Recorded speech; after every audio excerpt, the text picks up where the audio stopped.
She came as a bride. She arrived as a ghost, and by morning she would become something far more dangerous, a mother. In the winter of 1887, Rebecca Moore was abandoned on a frozen platform in the Dakota Territory, left to die by a man who never intended to come. But before the cold could claim her, two ragged children emerged from the snow with an offer that would change everything. You need a home, and we need a mommy. What followed was not a rescue, it was a reckoning. If you want to know how a stranger became the fiercest protector the frontier had ever seen, stay with me until the end. Hit that like button and comment your city below so I can see how far this story travels. The train screamed as it pulled away, its black smoke clawing at the white sky like something desperate to escape. Rebecca Moore stood alone on the platform, her carpet bag heavy in her gloved hand, her breath coming out in sharp clouds that disappeared too quickly into the cold. The Dakota Territory stretched before her, endless, merciless, silent, except for the wind that bit through her wool coat like it had teeth. She had been traveling for 6 days.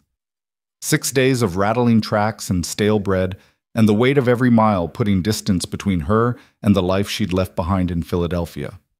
6 days of rehearsing what she would say when she met him. Henry Cartwright. The man who had written her 3 letters. Polite, practical, promising a home and a future if she would only come west and marry him. She had come. He had not. Rebecca turned slowly, scanning the empty platform. There was a station house, small and weathered, its windows dark. A few crates stacked near the edge. A water tower looming against the gray sky. But no people. No carriages. No man with kind eyes and a nervous smile, the way she had imagined Henry Cartwright 100 times on the long journey. Nothing.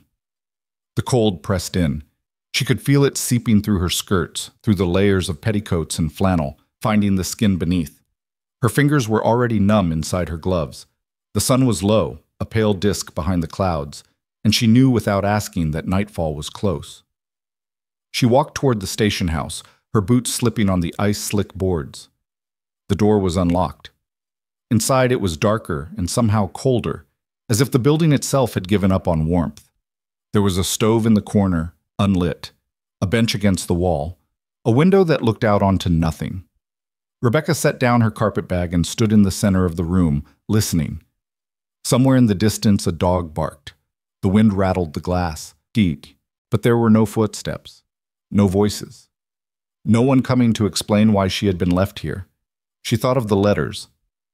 Henry's handwriting had been neat, careful. I am a man of modest means but honest work. I seek a wife who values integrity over luxury. If you are such a woman, I would be honored to make you my partner in this life. She had believed him. She had sold everything she owned. She had said goodbye to the only friend she had left in Philadelphia, a widow who had warned her not to go. You don't know this man. You don't know what you're walking into. But Rebecca had gone anyway, because staying meant slow starvation in a city that had no use for a woman with no family and no prospects. Going west meant risk, but it also meant possibility. Now, standing in the empty station house, she understood what her friend had been trying to tell her. Possibility was another word for gamble, and she had lost. Rebecca sat down on the bench and pulled her coat tighter. She would wait until dark. Then she would... What? Walk into town? Sleep here? There had to be a town. Trains didn't stop in the middle of nowhere for no reason. There had to be people. She just had to find them. But even as she told herself this, she felt the edges of panic beginning to curl in her chest. What if there was no town? What if Henry Cartwright had never existed? What if she had crossed half a continent to die alone in a place where no one even knew her name? She closed her eyes and pressed her gloved hands together, trying to slow her breathing. She had survived worse. She had buried her parents. She had worked herself sick in a textile mill. She had gone days without eating. She could survive this. She had to. The door opened. Rebecca's eyes snapped open. For a moment, her heart leapt. Henry. But the figure in the doorway was too small, too thin. A child, a girl, maybe 9 or 10, wearing a coat that was too big and patched in a dozen places. Her face was pale and sharp with cold, her dark hair tangled beneath a threadbare scarf. Behind her, a smaller child, a boy, younger, maybe 6, peered around her shoulder with wide, watchful eyes. The girl looked at Rebecca without surprise, as if she had been expecting her. "You're the lady from the train," the girl said. Rebecca stood slowly. "Yes, my name is Rebecca Moore. I'm supposed to meet someone here. A man named Henry Cartwright. Do you know him?" The girl's expression didn't change. "Never heard of him." Rebecca felt something cold settle in her stomach. "Are you sure? He said he lived near the station. He said—" "There's no Henry Cartwright around here," the girl said flatly. "Maybe he gave you the wrong station. Maybe he changed his mind. Doesn't matter now." Rebecca stared at her. "Doesn't matter?" "You're here," the girl said, "and you're alone, and it's getting dark." She tilted her head, studying Rebecca the way a hawk studies a field. "You need a place to stay." Yes, I was going to find a hotel. Is there a town nearby?" 3 miles, the girl said. "But there's no hotel, just a boarding house, and Mrs. Brennan doesn't take women traveling alone. She thinks you're trouble." Rebecca blinked. "She doesn't even know me." "Doesn't matter," the girl said again.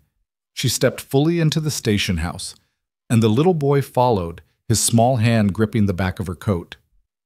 "You came here to marry a man who didn't show up. That makes you trouble. People here don't like trouble." Rebecca felt her face flush with anger and humiliation. "I didn't ask to be abandoned." "Didn't say you did." The girl crossed her arms. "But that's how it is. You can try walking to town if you want. Maybe someone will take pity on you. Maybe not.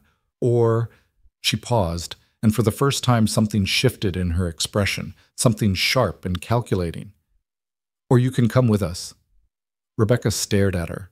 "Come with you where?" "Our house," the girl said simply. "It's not far. You can stay the night, get warm, figure out what to do in the morning." Rebecca glanced at the little boy. He was watching her with huge, solemn eyes. His coat was as patched as his sister's, and his boots were tied together with twine. "Where are your parents?" Rebecca asked carefully. "Our pa's at the house," the girl said. "Our ma's dead." The words were delivered without emotion, as if she'd said them so many times they'd lost their weight. Rebecca hesitated. Every instinct she had told her not to follow strange children into the dark, but every instinct she had also told her she would freeze to death if she stayed here alone. "Why are you helping me?" she asked. The girl looked at her for a long moment. Then she said very quietly, "Because you need a home, and we need a mommy." The words hung in the cold air between them. Rebecca felt something twist in her chest, something half grief, half recognition. She looked at the little boy again, at the way he clung to his sister, at the hunger in his eyes that had nothing to do with food. "What's your name?" Rebecca asked softly. "Annie," the girl said. "This is my brother Samuel." "How old are you?"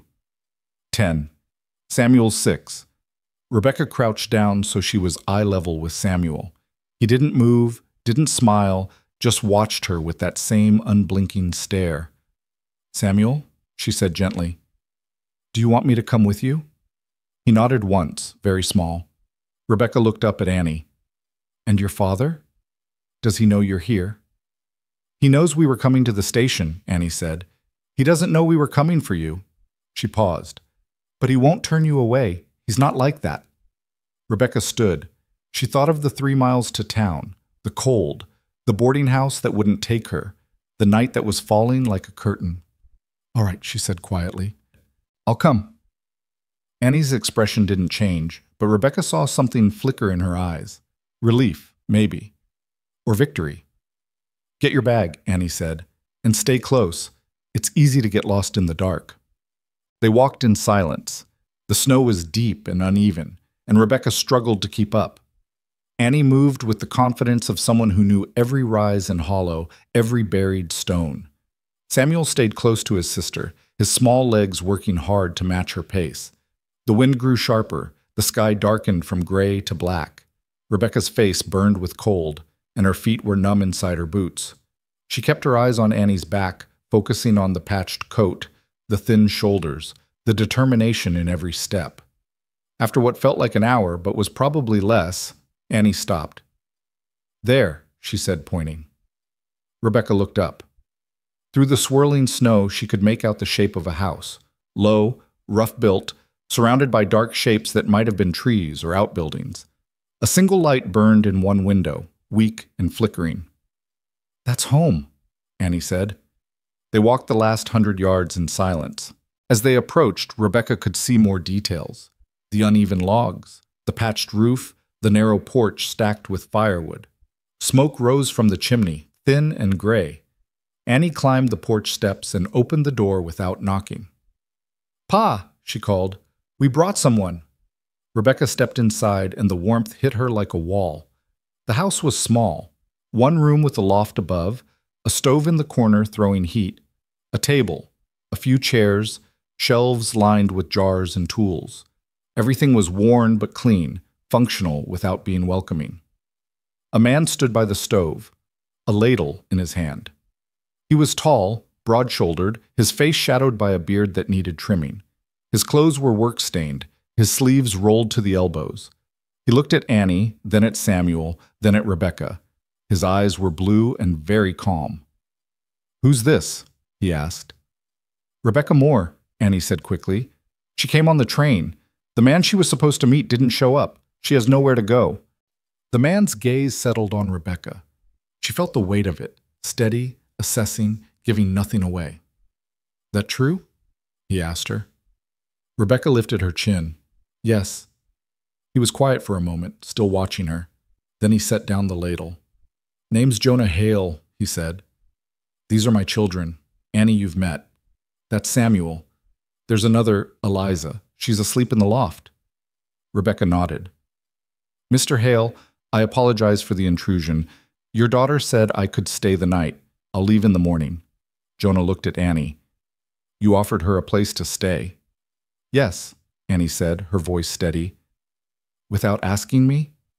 "You would have said yes," Annie said. Jonah's mouth twitched. Not quite a smile, but close. He looked back at Rebecca. "You have money?" "A little," Rebecca said carefully. "Work skills?" "I can cook, sew, clean. I worked in a textile mill for 3 years." Jonah nodded slowly. "All right, you can stay the night. We'll figure out the rest in the morning." He gestured to the table. "Sit down. I'll get you some stew." Rebecca hesitated, then moved toward the table. Her legs felt shaky now that she was warm. She sat down carefully, her hands folded in her lap. Annie and Samuel sat on either side of her. Samuel was still watching her, his expression unreadable. Jonah brought over a bowl of stew and set it in front of her. The smell made her stomach clench. She hadn't eaten since morning. "Thank you," she said quietly. Jonah nodded and returned to the stove. Rebecca picked up the spoon. The stew was simple, potatoes, onions, some kind of meat, but it was hot and thick and real. She ate slowly, trying not to seem desperate even though she was. Annie watched her the whole time. "Where are you from?" Annie asked. "Philadelphia." "Why'd you leave?" Rebecca paused, the spoon halfway to her mouth. "I had no reason to stay." Annie considered this. "And the man you were supposed to meet? Henry Cartwright?" "I answered an advertisement," Rebecca said carefully. "He was looking for a wife. We exchanged letters. He seemed, kind, honest." "But he didn't come," Annie said. "No." "Why not?" "I don't know." Annie leaned back in her chair, her arms crossed. "Maybe he died. Maybe he changed his mind. Maybe he was lying the whole time." "Annie," Jonah said quietly from the stove. Annie didn't look at him. "I'm just saying what's true." Rebecca set down her spoon. "You're right. Any of those things could be true. I won't know unless I find him." "You going to look for him?" Annie asked. "I don't know," Rebecca said honestly. "I don't know what I'm going to do." Annie studied her for a long moment. Then she said, "You should stay here." Rebecca blinked. "What?" "You should stay here," Annie said again. We need help. Pa works all day. Eliza's too little to do much. Samuel tries, but he's 6. I do what I can, but it's not enough. If you stayed, you could help. You could cook and mend things and teach Eliza to read." Rebecca stared at her, then looked at Jonah. He was still at the stove, his back to them, but she could see the tension in his shoulders. "Mr. Hale," she said carefully, "I don't think It's not my idea, Jonah said without turning around. But Annie's not wrong. This house could use an extra pair of hands. I couldn't impose. You wouldn't be imposing, Jonah said. He turned to face her, his expression unreadable. You'd be working. I'd give you room and board. When spring comes, if you want to leave, you leave. If you want to stay, we'll figure out an arrangement. Rebecca felt something shift in her chest, surprise maybe, or the faint stirring of hope. Why would you do this? She asked. Jonah looked at his children, then back at Rebecca. Because they're right, he said quietly. You need a home, and we need help. Rebecca slept in the loft with the children. Eliza, the youngest, was 4 years old with tangled blonde curls and a thumb perpetually in her mouth. She woke when Rebecca climbed the ladder but didn't cry, just watched her with wide, curious eyes before falling back asleep. Annie and Samuel shared one narrow bed. Eliza had another. Jonah had given Rebecca a pile of quilts and told her to make a pallet on the floor. She lay awake for a long time, staring at the dark beams above her head, listening to the wind outside and the children's soft breathing. This was not the life she had imagined when she left Philadelphia. She had imagined a husband, a partner, someone who would stand beside her and build something together. She had imagined safety, maybe even affection. Instead, she had found a house full of strangers held together by necessity. But as she lay there in the dark, listening to Samuel's gentle snoring and the creak of the house settling, she thought about Annie's words. You need a home, and we need a mommy. It wasn't love, it wasn't even kindness, not really. It was something rawer than that, something more honest. It was survival. And maybe, Rebecca thought as sleep finally pulled her under, maybe that was enough. Oot. She woke to the sound of Jonah's boots on the floor below. The loft was still dark, but she could see pale light seeping through the cracks in the shutters. Dawn, or close to it. She sat up carefully, trying not to wake the children, and climbed down the ladder. Jonah was at the stove, stirring a pot. He glanced at her, but didn't speak. Good morning, Rebecca said quietly. He nodded. She looked around the small room, unsure what to do. Can I help? You know how to make coffee? Jonah asked. Yes. He gestured to a battered pot near the stove. Beans are in the jar on the shelf. Grinder's next to it. Rebecca moved carefully, aware of his presence even though he didn't watch her. She found the beans, ground them, set the pot to boil. The routine was soothing, something familiar in a place that was entirely strange. How long have you been alone? She asked after a moment. Jonah was quiet. Then, a year. My wife died in childbirth. The baby didn't make it either. Rebecca's hand stilled. I'm sorry. He didn't respond. She poured the coffee when it was ready and set a cup near him. He nodded his thanks but didn't drink it. I need to check the livestock, he said. When the children wake up, there's porridge in the pot. Make sure Eliza eats. She'll say she's not hungry, but she is. All right. He pulled on his coat and walked to the door. Then he paused, his hand on the latch. Miss Moore, he said without turning around. Annie's a good girl, but she's 10 years old. She shouldn't be making decisions about who stays in this house. Rebecca stiffened. I understand. If you want me to leave, I don't, Jonah said. He opened the door, letting in a blast of cold air.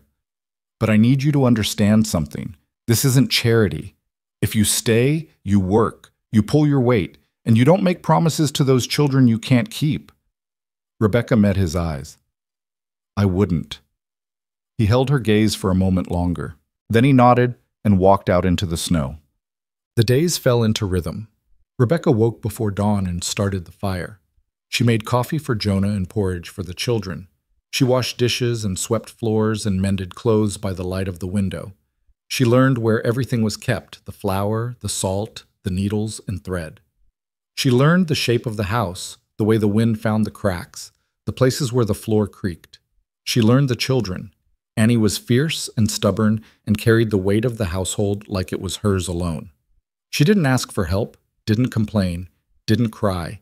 She just did what needed to be done with a grim determination that made Rebecca's heart ache. Samuel was quiet and watchful, always hovering at the edge of things. He obeyed without question, but rarely spoke. Rebecca caught him staring at her sometimes, his expression unreadable, as if he was trying to figure out whether she was real. Eliza was the easiest. She clung to Rebecca from the first day, following her around the house, chattering in a high, breathless voice about everything and nothing. She asked endless questions. Why is snow white? Where do birds go in winter? Can you braid my hair? And Rebecca answered them all with a patience that surprised her. Jonah was the hardest to read. He worked from sunup to sundown, checking traps, splitting wood, repairing the roof where the snow had damaged it. He spoke only when necessary, his words spare and functional. He didn't smile. He didn't ask Rebecca about her life before the train station, but he noticed things. When she burned her hand on the stove, he brought her salve without being asked. When her boots started to come apart, he left a pair of his wife's old ones by the door, worn but sturdy, the leather still good. When she stayed up late mending his coat by candlelight, he didn't thank her. But the next morning, there was a cup of coffee waiting for her, still hot. Small things, practical things. But they mattered. 2 weeks after Rebecca arrived, a woman came to the house. Rebecca was outside hanging laundry when she heard the crunch of boots in the snow. She turned and saw a figure approaching, a woman, maybe 50, dressed in black with a severe face and sharp eyes. "You're the new one," the woman said without preamble. Rebecca lowered the shirt she'd been hanging. "I'm Rebecca Moore." "I know who you are." The woman stopped a few feet away, her arms crossed. "I'm Mrs. Brennan. I run the boarding house in town." Rebecca nodded carefully. "Annie mentioned you." "Did she?" Mrs. Brennan's gaze swept over Rebecca, taking in her borrowed boots, her patched dress, her wind-chapped hands. "What exactly are you doing here, Miss Moore?" "Helping," Rebecca said evenly. "Helping!" Mrs. Brennan's mouth twisted. "Is that what they're calling it now?" Rebecca felt heat rise in her face. "I'm not sure what you're implying." "I'm not implying anything. I'm stating facts." Mrs. Brennan stepped closer. "You're a woman living alone with a man under his roof. No husband, no chaperone, no protection. Do you know what people are saying?" "I don't care what people are saying," Rebecca said, her voice sharper than she intended. "You should." Mrs. Brennan's eyes narrowed. "This is a small community, Miss Moore. Reputation matters, and right now you're destroying yours." And Jonah Hale's along with it. Rebecca gripped the wet shirt in her hands. "I'm doing nothing wrong. Mr. Hale offered me work. I'm earning my keep, that's all." "That's all?" Mrs. Brennan's laugh was cold. "You really are naive. Let me explain something to you. A woman in your position has two choices, marry or leave. Anything else is scandal, and scandal has a way of spreading. It'll touch those children. It'll touch Jonah's work. It'll make life harder for everyone." Rebecca's chest tightened. "Then what do you suggest I do?" "Leave," Mrs. Brennan said flatly. "Go back to wherever you came from, or find a husband, a real one this time. But don't stay here pretending this arrangement is respectable." "And if I don't leave?" Mrs. Brennan's expression hardened. "Then you'll regret it." She turned and walked away, her black skirts trailing in the snow. Rebecca stood frozen, the wet shirt still clutched in her hands, her heart pounding. Behind her, the door opened. "Don't listen to her," Annie said quietly. Rebecca turned. Annie was standing in the doorway, her arms crossed, her face set in that familiar, stubborn expression. "How much did you hear?" Rebecca asked. "Enough." Annie stepped onto the porch. "Mrs. Brennan thinks she runs this place. She thinks everyone should do what she says. But she's wrong." "Annie, you're not doing anything wrong," Annie said fiercely. "You're helping us. You're making things better. And if people don't like it, that's their problem." Rebecca felt something warm unfurl in her chest. She walked over and crouched down so she was eye level with Annie. "Thank you," she said softly. "But Mrs. Brennan is right about one thing. People talk, and talk can hurt you and your family." "I don't care," Annie said. "You should." Rebecca reached out and tucked a strand of hair behind Annie's ear. "I don't want to make things harder for you." Annie's jaw set. "Then don't leave." Rebecca held her gaze. "Annie—" "Promise me," Annie said, her voice suddenly small. "Promise you won't leave." Rebecca's throat tightened. She thought about Mrs. Brennan's words.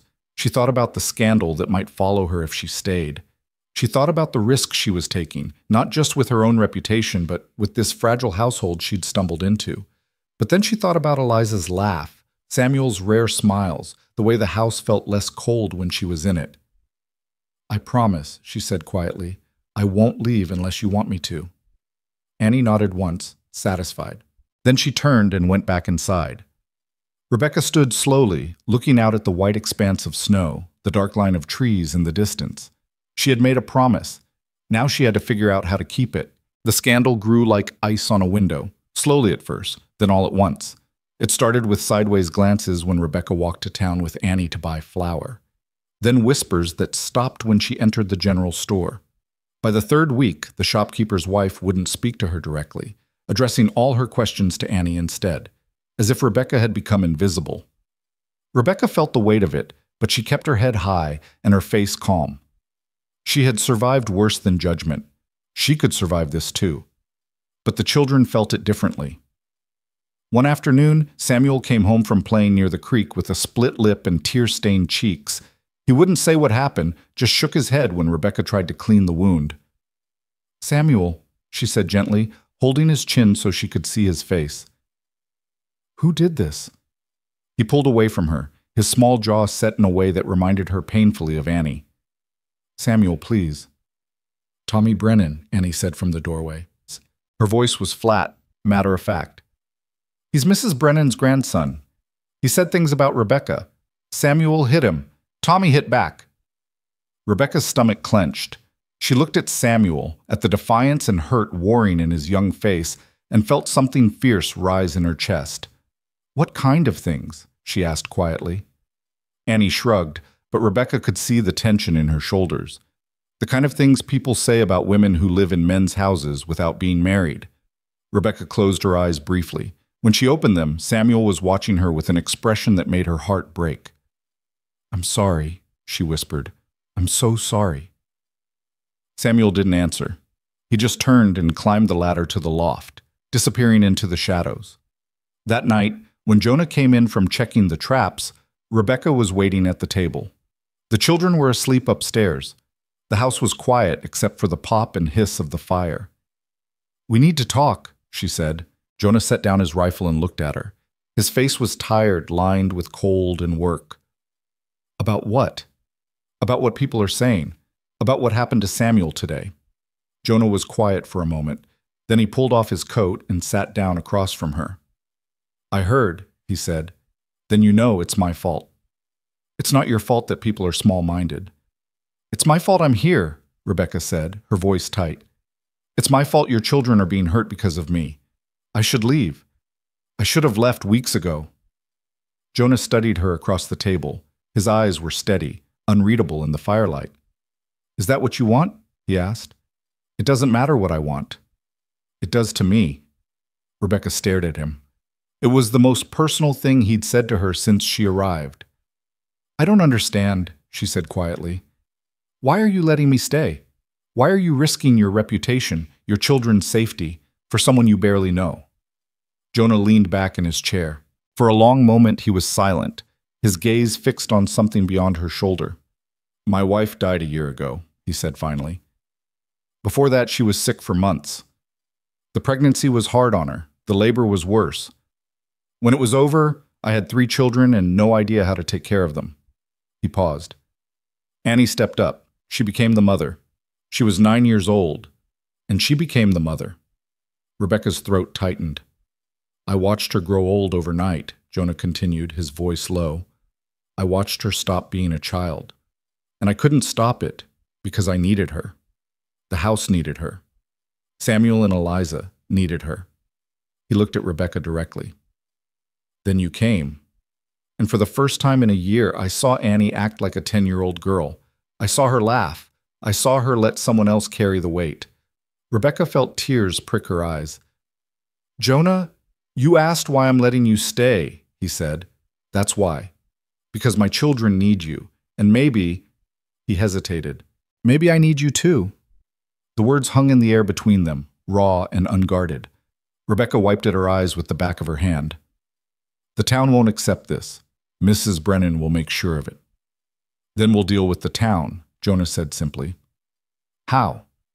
He stood and moved to the stove, pouring himself coffee from the pot that was always warm. The same way we deal with everything else, one day at a time. Rebecca watched him, this quiet man who spoke in practical terms but offered something that felt dangerously close to hope. "I made Annie a promise," she said. "I told her I wouldn't leave unless she wanted me to." Jonah nodded slowly. "Then you'd better keep it. She doesn't forgive broken promises." "I know," Rebecca said. "That's what scares me." The winter deepened, the snow piled higher against the walls of the house, and the wind howled through the long nights like something alive and angry. Rebecca learned to navigate the frozen mornings, the routine that kept them all tethered to survival. She woke before dawn and coaxed the fire back to life. She made coffee strong enough to wake the dead and porridge thick enough to stick to ribs. She mended clothes by candlelight and taught Eliza her letters using a worn primer she found on a shelf. The children responded to her in different ways. Eliza was open, affectionate, climbing into Rebecca's lap whenever she sat down, chattering endlessly about her dreams and her doll and the chickens in the yard. She called Rebecca Becca because she couldn't quite manage the full name, and Rebecca found she didn't mind. Samuel remained watchful, cautious. He didn't pull away when Rebecca touched his shoulder, didn't refuse when she offered him an extra biscuit, but he didn't seek her out either. He was waiting, she realized, waiting to see if she would stay, waiting to see if she would become another loss in his short, hard life. Annie was the most complicated. She had handed Rebecca the weight she'd been carrying, but she hadn't let go of it entirely. She still woke early, still checked on Samuel and Eliza, still watched Jonah with worried eyes when he came in too tired to eat. She was a child learning to trust that someone else could keep her family safe. Rebecca understood. She had been that child once, a long time ago. One evening, as Rebecca sat by the fire stitching a tear in Jonah's shirt, Annie appeared at her elbow with a battered book in her hands. "Will you read to us?" she asked. Rebecca looked up, surprised. "Of course. What's the book?" "It was Ma's," Annie said quietly. "It's stories. Fairy tales and things." Rebecca took the book carefully, feeling the weight of it, not just the physical weight, but the weight of memory, of loss, of a woman she would never meet but whose absence shaped every corner of this house. "I'd be honored," she said softly. Annie called Samuel and Eliza, and they gathered near the fire. Samuel sat on the floor, his knees pulled up to his chest. Eliza curled against Rebecca's side. Annie sat in the chair opposite, her hands folded in her lap, her expression careful. Rebecca opened the book and began to read. The stories were old, familiar, tales of brave knights and clever girls, of dragons defeated and curses broken. Rebecca's voice rose and fell with the rhythm of the words, and the children listened with the kind of attention that comes from hunger. When she finished the first story, Eliza begged for another, then another. By the time Rebecca closed the book, Eliza was half asleep against her side, and even Samuel's expression had softened. "Time for bed," Rebecca said gently. Eliza groaned but didn't argue. Samuel stood and headed for the ladder without a word, but Annie stayed in her chair, watching Rebecca with an unreadable expression. "Ma used to read to us," Annie said after a moment. "Every night before bed." Rebecca nodded. "It's a good tradition." "Will you keep doing it?" Annie asked. "Reading to us?" Rebecca met her eyes. "As long as you want me to." Annie was quiet for a moment. Then she stood and walked to the ladder, pausing at the bottom. "Thank you," she said without turning around. Then she climbed up into the darkness. Rebecca sat alone by the fire, the book still warm in her lap, and felt something shift inside her, something fragile and frightening and real. She was no longer just surviving here. She was beginning to belong. The town did not forgive easily. By late January, the whispers had hardened into something uglier. Rebecca heard the word Jezebel hissed behind her back at the general store. She saw mothers pull their children away when Eliza tried to play near the church steps. The preacher's wife crossed the street rather than walk past her, but the cruelest blow came from an unexpected direction. One morning, Rebecca found a letter nailed to the door of the house. The handwriting was crude, the words blunt. "Whore. Leave before we make you." She tore it down before the children could see it, her hands shaking with anger and fear. She burned it in the stove and said nothing. But that night, as she lay in the loft listening to the children breathe, she heard voices outside. Men's voices. She climbed down the ladder as quietly as she could. Jonah was already at the window, his rifle in his hands, his face hard. "How many?" she whispered. "3, maybe 4, he said without looking at her. "They're drunk, or close to it." Rebecca's heart pounded. "What do they want?" Same thing men like that always want. To feel powerful. One of the voices outside rose louder, slurred and ugly. "Hale! Send the whore out! We just want to talk!" Laughter followed, mean and sharp. Jonah's jaw tightened. He moved toward the door, but Rebecca stepped in front of him. "Don't," she said quickly. "That's what they want. They want you to come out so they can start something." "I'm not letting them terrorize my children." "Then let me talk to them." Jonah stared at her. "Absolutely not." "They're here because of me," Rebecca said, her voice low and fierce. "Let me handle it." "Rebecca, please."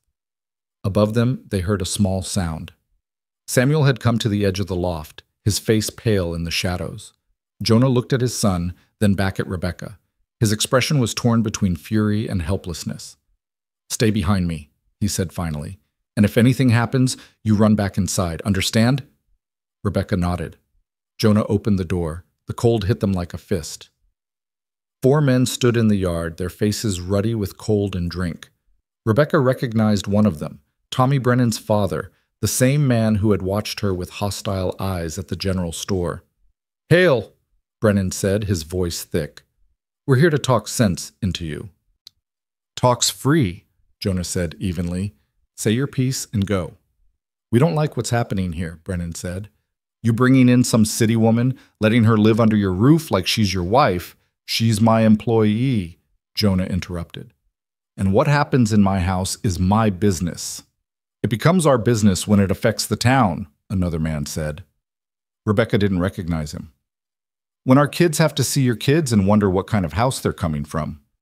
"My children are being raised with decency and hard work," Jonah said, his voice hard, which is more than I can say for some. Brennan's face flushed. "You watch your mouth, Hale." "Or what?" Jonah raised the rifle slightly, not aiming, just reminding them it was there. "You'll do what exactly? Threaten my family in the middle of the night like cowards?"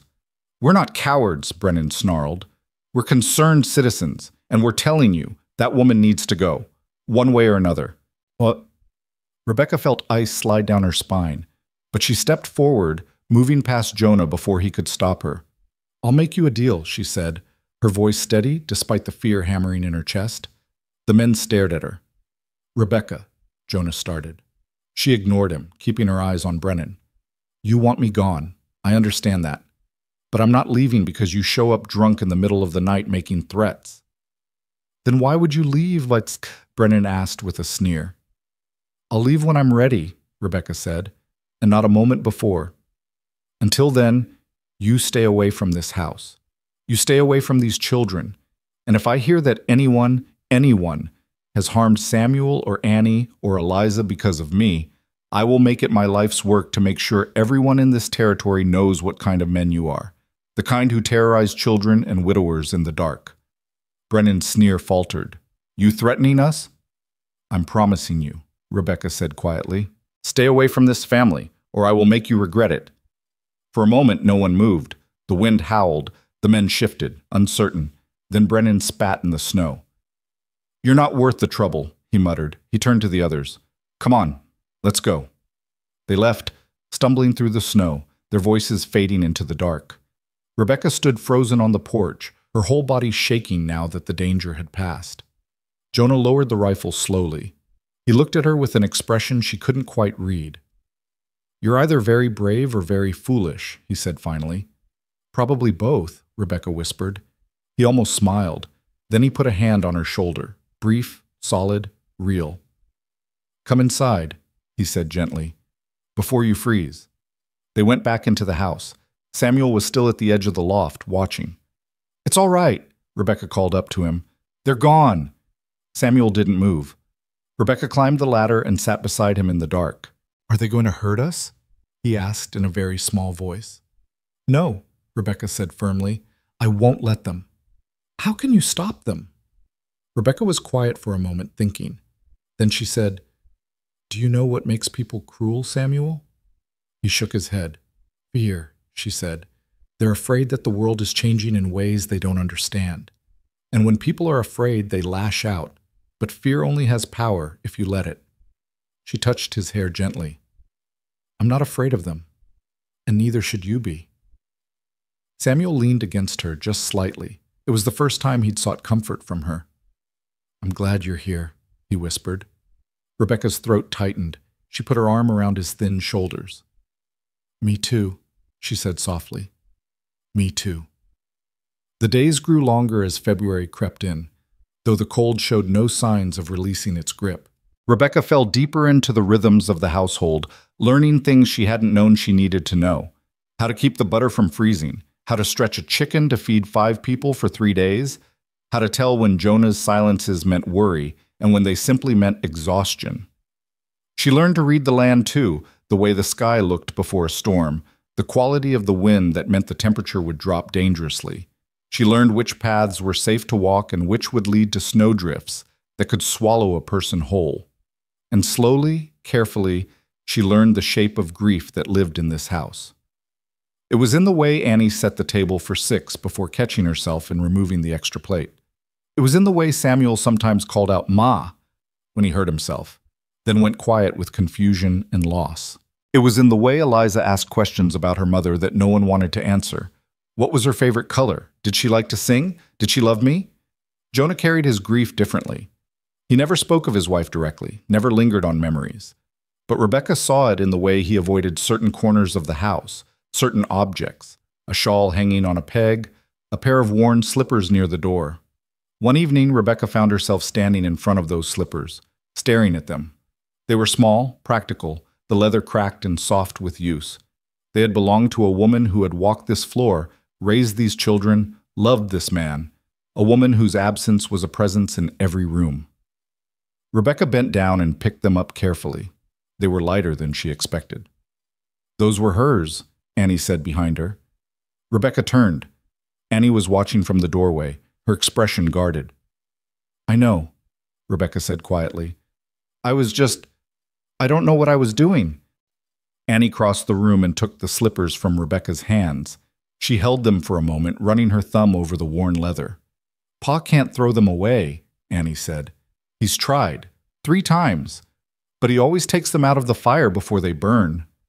Rebecca's heart ached. He loved her very much. He still does, Annie said.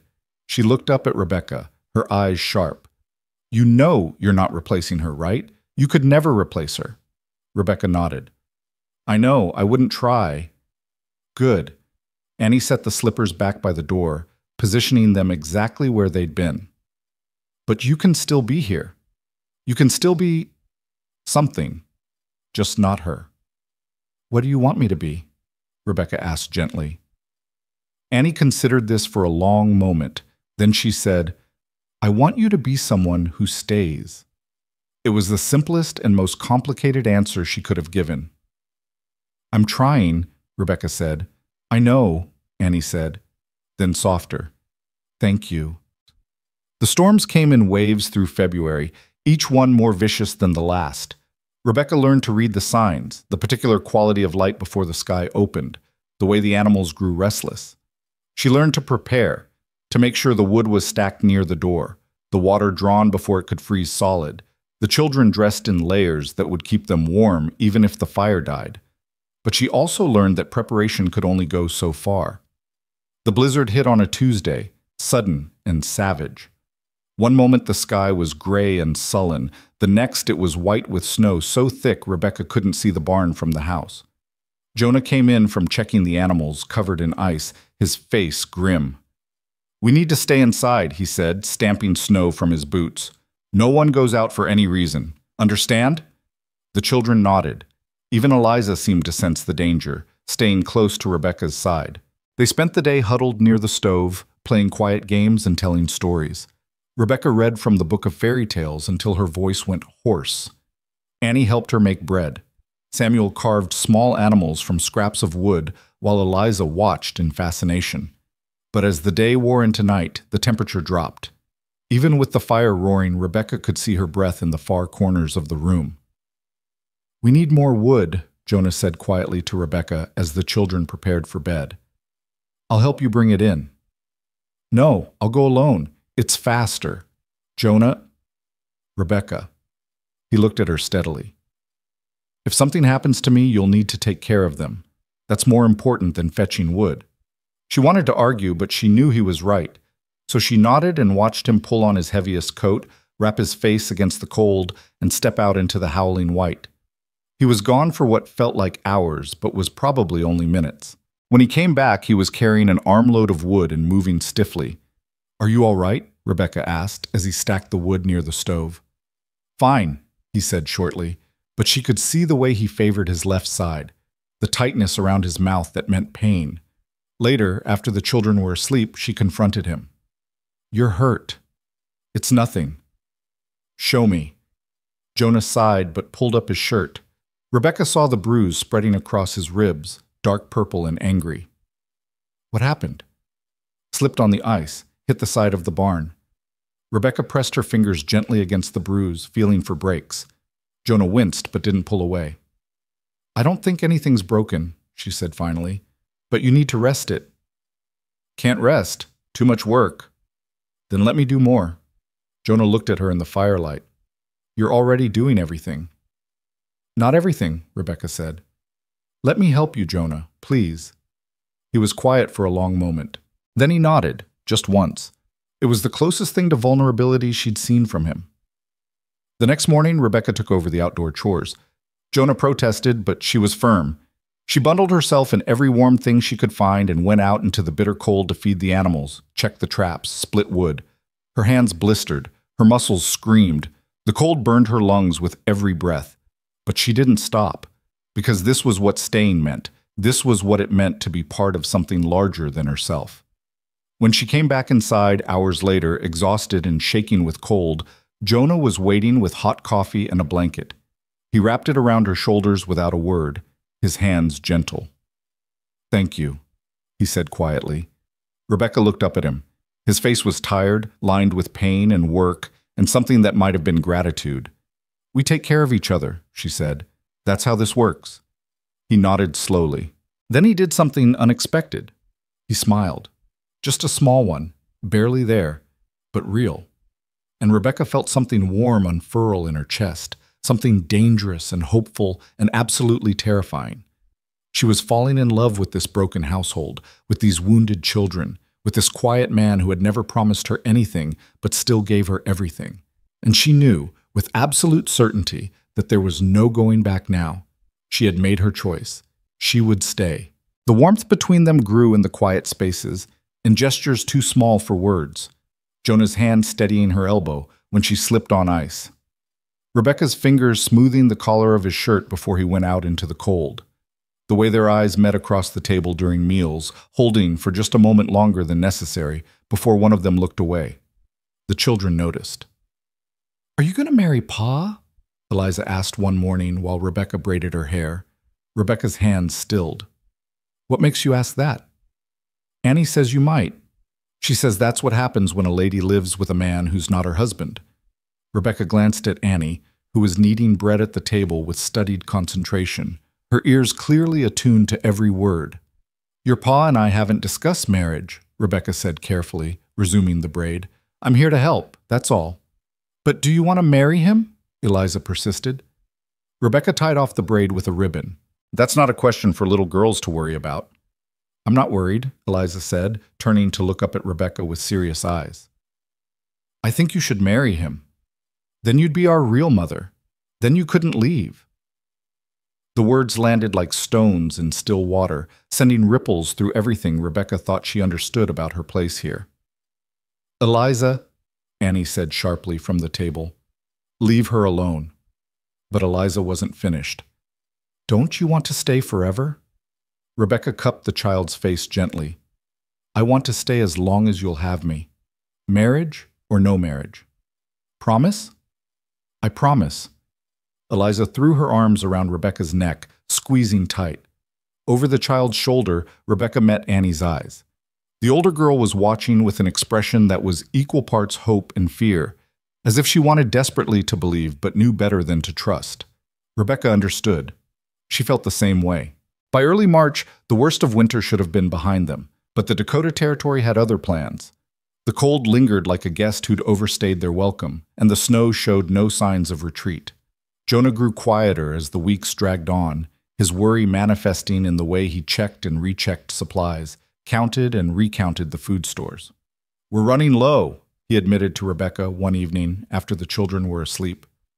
"Flour, especially, and the chickens have stopped laying.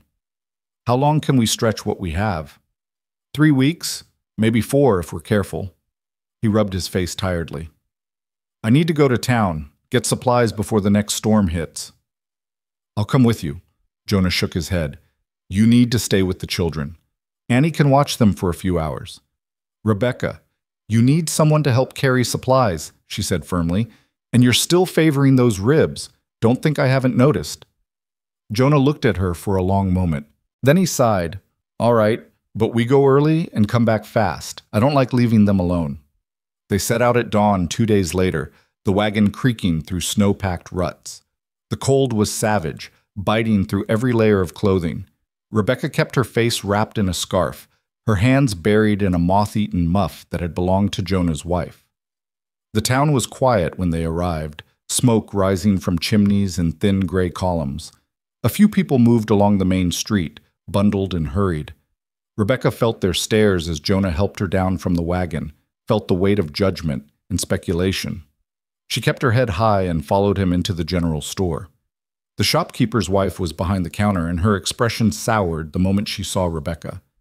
"Mr. Hale," she said coldly, not acknowledging Rebecca at all. "What can I get you?"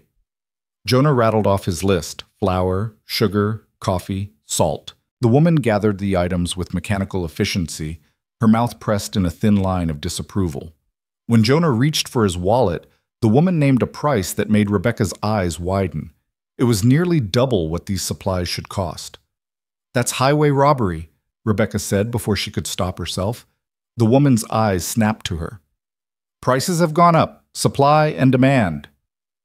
"Prices haven't gone up for anyone else," Rebecca said evenly. "I can see the board behind you." The woman's face flushed. "If you don't like my prices, you can shop elsewhere." "There is nowhere else," Rebecca said, "and you know it." "Rebecca," Jonah said quietly, a warning in his voice. But Rebecca was done being silent, done shrinking under the weight of other people's cruelty. "You're punishing him because of me, because you don't approve of me being in his house. So you're going to price gouge a widower with 3 children to make your point." I don't have to explain my business practices to you," the woman snapped. "No, you don't," Rebecca agreed. "But everyone in this town will know exactly what you did. They'll know that when Jonah Hale's children went hungry, it was because you decided your moral judgment was worth more than their lives." The woman's face went white, then red. For a moment, Rebecca thought she might refuse to sell them anything at all, but then someone behind them spoke up. "I'll pay the difference." Rebecca turned. An older man stood near the door, weathered and grizzled, his eyes sharp beneath heavy brows. She didn't recognize him. "Mr. Garrett," the shopkeeper's wife said, flustered. "There's no need." "There's every need," Garrett said. He walked forward and placed coins on the counter. "Charge them the fair price. I'll cover what you're trying to steal." The woman looked like she'd swallowed something bitter, but she swept the coins into her hand and began calculating again, this time with the correct prices. Jonah started to protest, but Garrett waved him off. "Consider it a loan. You can pay me back in the spring." "Why would you do this?" Rebecca asked quietly. Garrett looked at her with eyes that had seen too much and forgiven too little.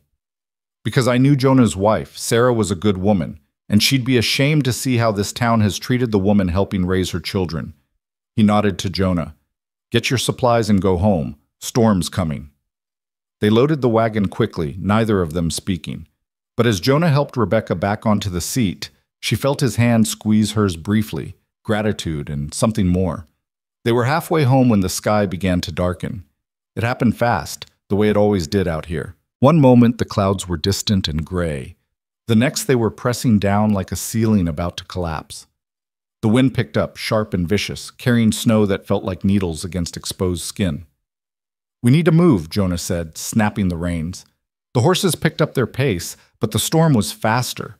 Within minutes, visibility dropped to almost nothing. Rebecca could barely see the horses' heads in front of them, let alone the road. "Jonah? I know, hold on." The wagon lurched through drifts that grew deeper with every passing moment. Rebecca gripped the seat, her heart pounding as the world disappeared into white chaos. She couldn't tell if they were still on the road or if they'd veered off into open country where they could wander until the cold claimed them. Then through the howling wind she heard it, a small, thin sound that didn't belong. "Stop," she said suddenly. "What?" "Stop the wagon." Jonah pulled hard on the reins. The horses stamped and snorted, their breath steaming in the frigid air. "What is it?" Jonah demanded. Rebecca climbed down before he could stop her, her boots sinking into snow up to her knees. The sound came again, clearer now, a child's cry, weak and desperate. "Someone's out here," she called back to Jonah. "Rebecca, get back in the wagon." But she was already moving, following the sound through the blinding white. Her hands were numb, her face burned with cold, but the crying pulled her forward like a rope around her chest. And then she saw him. Samuel. He was huddled against a fallen log, his coat inadequate, his face blue with cold. His toy horse, the carved wooden one Jonah had made him, lay in the snow beside him. "Samuel!" Rebecca fell to her knees beside him, pulling him into her arms. He was frighteningly cold, his whole body shaking violently. "What are you doing out here? Where's Annie?" "Came to find you," Samuel stuttered through chattering teeth. "Annie said not to, but I was scared. Took Sultan to look for you. He ran away." Rebecca's heart clenched. Sultan was their old gelding, gentle but skittish.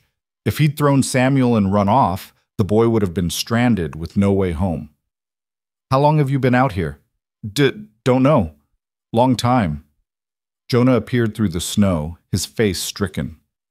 When he saw Samuel, something broke in his expression. "We need to get him warm," Rebecca said urgently. "Now!" Jonah didn't argue. He scooped Samuel up, and they fought their way back to the wagon. Rebecca climbed up first, and Jonah handed her the boy. She wrapped him in every blanket they had, pulling him tight against her body, trying to share her warmth. "We can't make it home in this," Jonah said, his voice tight. "We'll have to find shelter." "Where?" "Old Miller Place. About a quarter-mile west. It's abandoned, but the walls are still standing." He turned the wagon, trusting instinct and memory more than sight. Rebecca held Samuel close, talking to him constantly, refusing to let him slip into sleep. "Stay with me, Samuel. Keep your eyes open. Tell me about your toy horse. Tell me about Sultan. Stay with me." The boy mumbled responses, his words slurring. Rebecca's fear sharpened into terror. She'd seen hypothermia before in Philadelphia, workers who'd fallen into the river in winter. She knew what happened when the body got too cold. The Miller place materialized out of the storm like a ghost. A small cabin, roof partially collapsed, but 3 walls intact and a door that still hung on its hinges. Jonah pulled the wagon close and jumped down. "Get him inside. I'll deal with the horses." Rebecca carried Samuel into the cabin, kicking the door open with her foot. The interior was dark and bitterly cold, but at least it blocked the wind. She set Samuel down as gently as she could and began stripping off his wet clothes with shaking hands. His skin was white, almost waxy. His lips were blue. His shivering had slowed, which Rebecca knew was a terrible sign. She pulled off her own coat and wrapped it around him, then lay down beside him, pulling him against her, trying to warm him with her body. "Don't you dare leave us," she whispered fiercely into his hair. "Don't you dare, Samuel Hale. Your father needs you. Your sisters need you. I need you." Jonah came in carrying an armload of wood he must have salvaged from the wagon. His hands were bleeding from where he'd torn boards apart with his bare fingers, but his face was set in grim determination. He built a fire in the old hearth with practiced efficiency.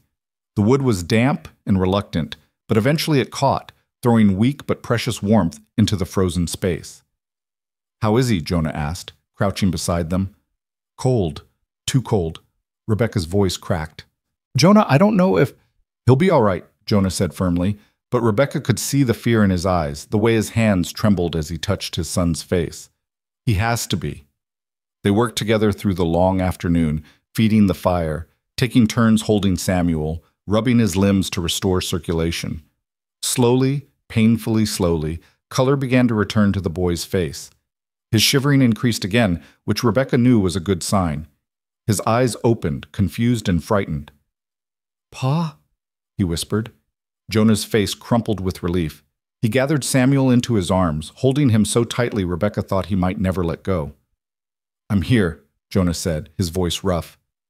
You're safe. I've got you. Samuel clung to his father, and for the first time since Rebecca had known him, he cried, great heaving sobs that shook his small frame. All the fear and loss and loneliness he'd been holding came pouring out in the safety of his father's arms. Rebecca turned away to give them privacy, but Jonah reached out and caught her hand. This is because of you, he said quietly. You heard him.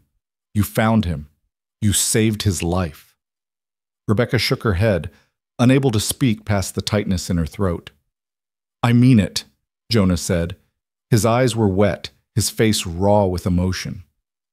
You saved my son. Rebecca squeezed his hand, then pulled away to tend the fire. But she felt the weight of what had happened settling into her bones. She had walked into a blizzard for this child. She had risked her own life without hesitation, not because it was her job, not because she owed them anything, but because Samuel was hers. They were all hers. And she would walk through any storm to keep them safe. The blizzard raged outside for hours. Inside the broken cabin, the three of them huddled near the fire, sharing warmth and silence. Samuel drifted in and out of sleep, always reaching out to make sure his father and Rebecca were still there. As darkness fell, Jonah spoke quietly. Annie must be terrified. She's strong, Rebecca said. She'll take care of Eliza. She shouldn't have to. She's 10 years old. I know. Rebecca stared into the fire. But she will, because that's who she is. Jonah was quiet for a long moment. Then he said, when Sarah died, I didn't think I'd survive it. The grief was... I couldn't breathe under the weight of it. And then I looked at my children and realized I didn't have the luxury of grief. They needed me, so I pushed it down and kept moving. Rebecca listened, not interrupting. But pushing it down isn't the same as healing, Jonah continued, and I was so focused on just surviving that I didn't see what it was doing to them. Annie growing old too fast, Samuel going silent, Eliza asking questions I couldn't answer. He looked at Rebecca. And then you came. And suddenly there was someone else carrying the weight. Someone else making sure they were fed and warm and loved. Jonah, let me finish, he said gently. I know this isn't what you signed up for.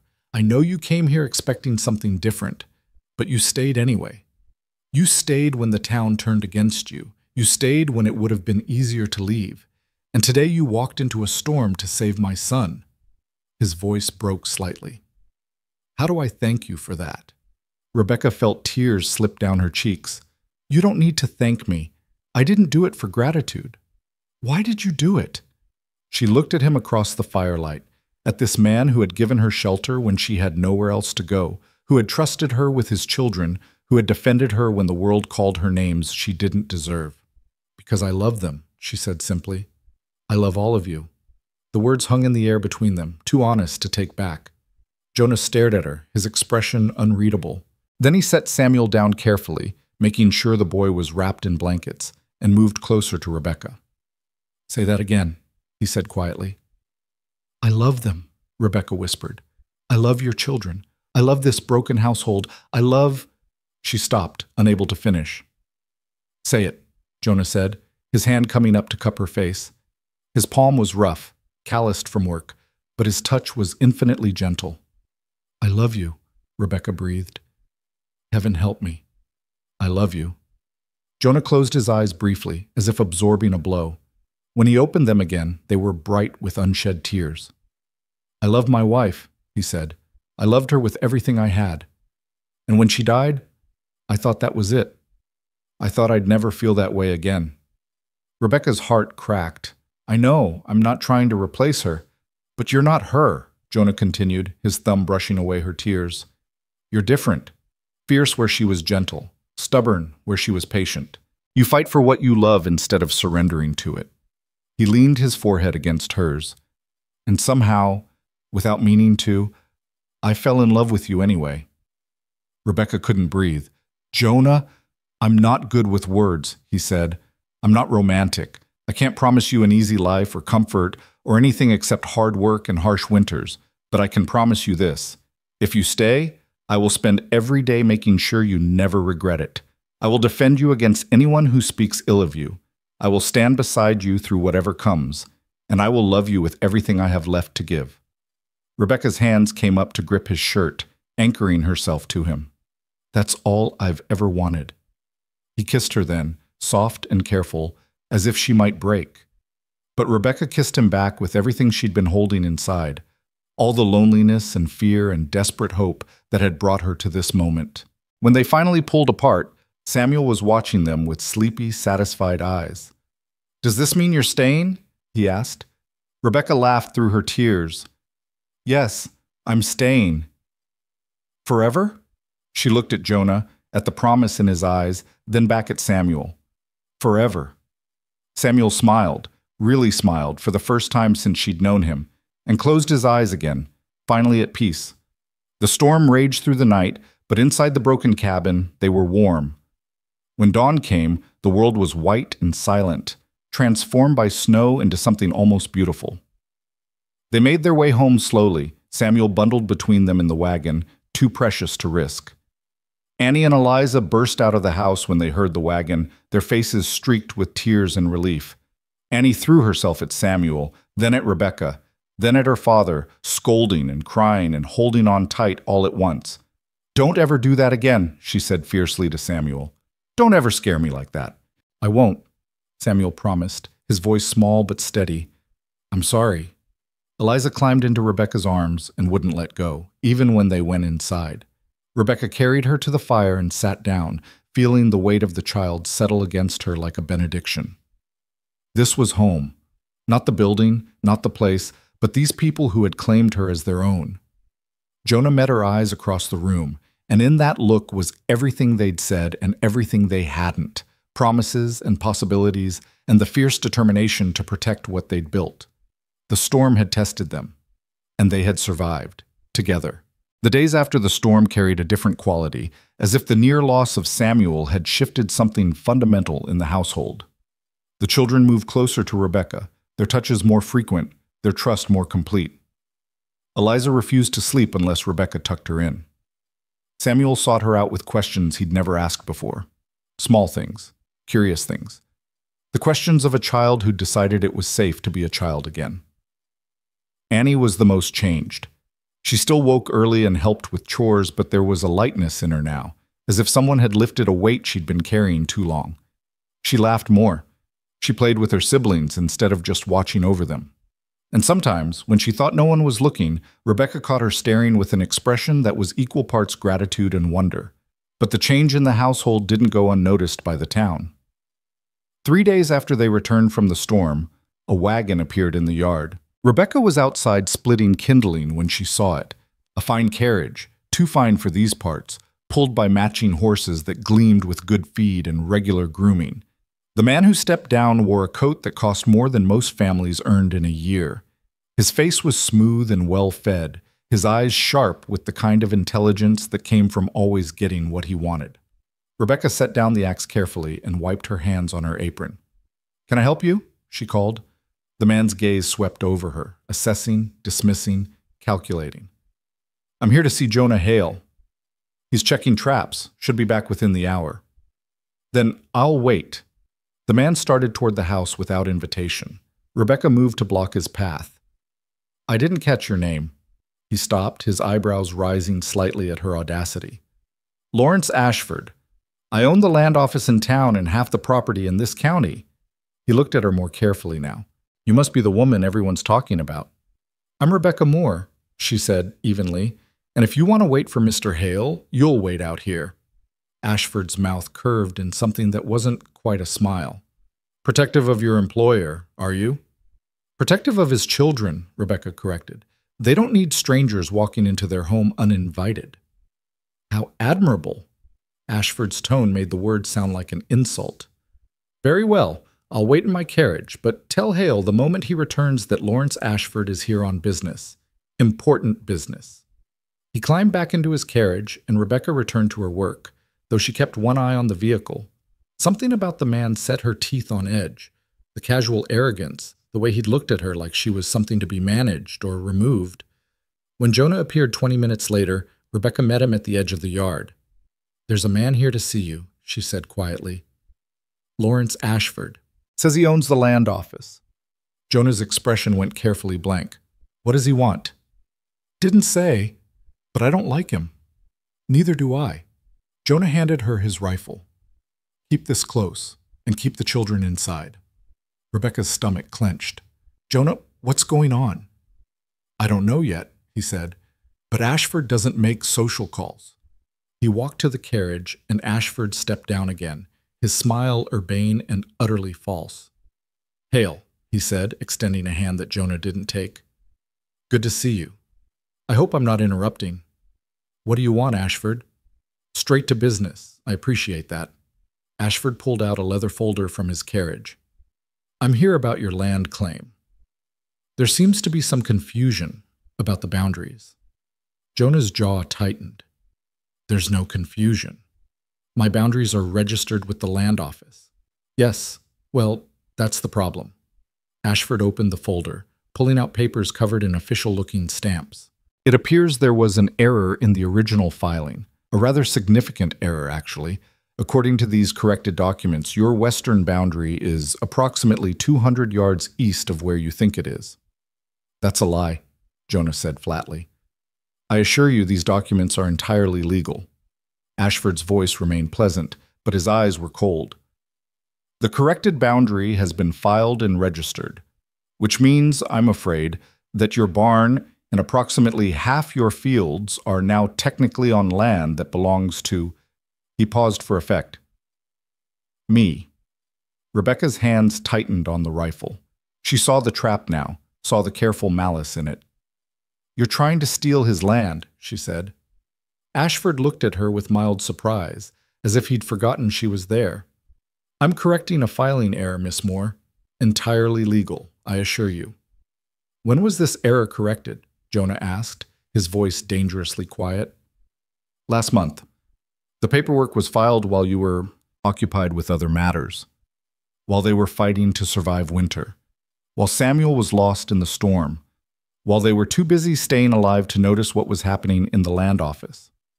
"You can't do this," Rebecca said. "I already have," Ashford replied smoothly. "But I'm not an unreasonable man, Hale.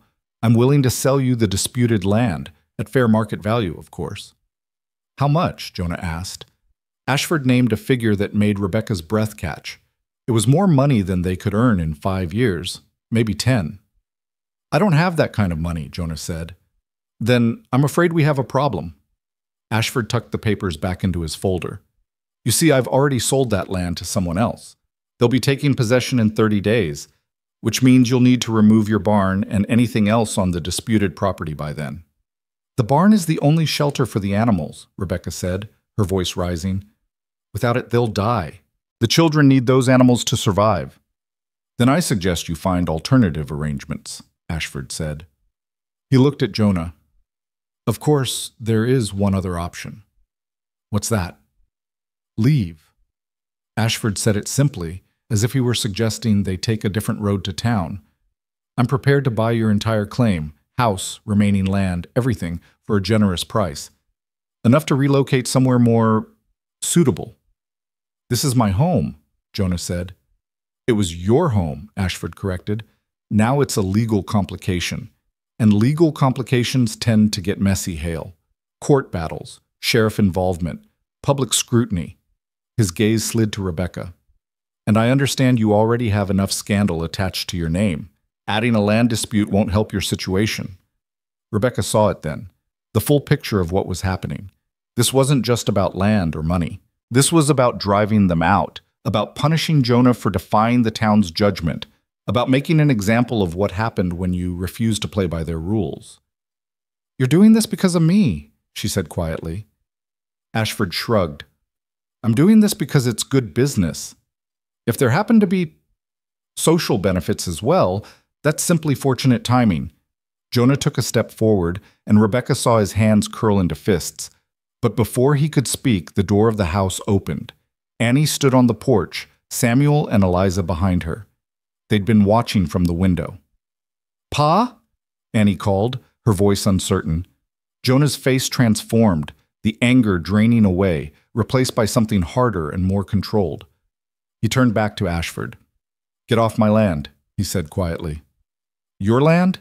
Ashford's eyebrows rose. "I think we've established that's debatable." "Get off my land," Jonah repeated, "or I'll remove you myself." Ashford studied him for a moment, then smiled. 30 days, Hale. Then the sheriff comes. And if you're still here, if that barn is still standing on my property, I'll have you arrested for trespassing and destruction of property. Your children will be placed with families who can properly care for them. And your housekeeper." He glanced at Rebecca. "Well, I imagine she'll find somewhere else to spread her particular brand of charity." He climbed back into his carriage and drove away, leaving silence in his wake. Rebecca stood frozen, the rifle heavy in her hands. She felt like she'd been struck, the casual cruelty of Ashford's words hitting harder than any physical blow. Jonah walked to her slowly. His face was pale, his eyes dark with fury and fear. "We'll fight this," Rebecca said before he could speak. "There has to be a way. We'll get a lawyer, we'll challenge the documents." "With what money?" Jonah asked tiredly. "Lawyers cost more than I earn in a year, and Ashford owns half the county. Who's going to stand against him? Then we'll go to the territorial governor. Rebecca." Jonah's hand on her arm stopped her. "It's over." "No." She pulled away from him, her voice fierce. "No, it's not over. We didn't survive that storm. We didn't save Samuel. We didn't build this life just to let some greedy man with false papers take it all away. What choice do we have?" "We fight," Rebecca said. "We stand our ground. We make them prove every word of those documents. We make them drag us out of here if that's what it takes. But we don't just surrender." Jonah stared at her, something shifting in his expression. "You really mean that?" "Of course I mean it. This is our home, our family. I'm not letting anyone take that away." Behind them, Annie descended the porch steps. Her face was set in that familiar stubborn expression, the one that said she'd already made up her mind. "Rebecca's right," Annie said. "We have to fight." "Annie, this isn't—" "Ma wouldn't have run," Annie interrupted, her voice shaking but determined. "Ma would have stood her ground. She would have fought for us." Jonah's face crumpled slightly at the mention of his wife. Then he looked at his daughter, really looked at her, and Rebecca saw the moment something hardened in him, a decision being made, a line being drawn. "All right," he said quietly, "we fight." The next morning, Rebecca rode into town alone. Jonah had wanted to come, but she'd convinced him to stay with the children. What she needed to do required a certain kind of courage that had nothing to do with physical strength. She went first to the land office, a small building on the main street that smelled of dust and old paper. A clerk looked up when she entered, his expression immediately suspicious. "I need to see the recent filings for the Hale property," Rebecca said. "Those are public record," the clerk said slowly. "But you need proper identification, and—" Rebecca set a coin on the counter, one of the few she had left. "I have money, and I have questions, starting with when exactly Lawrence Ashford filed his boundary correction."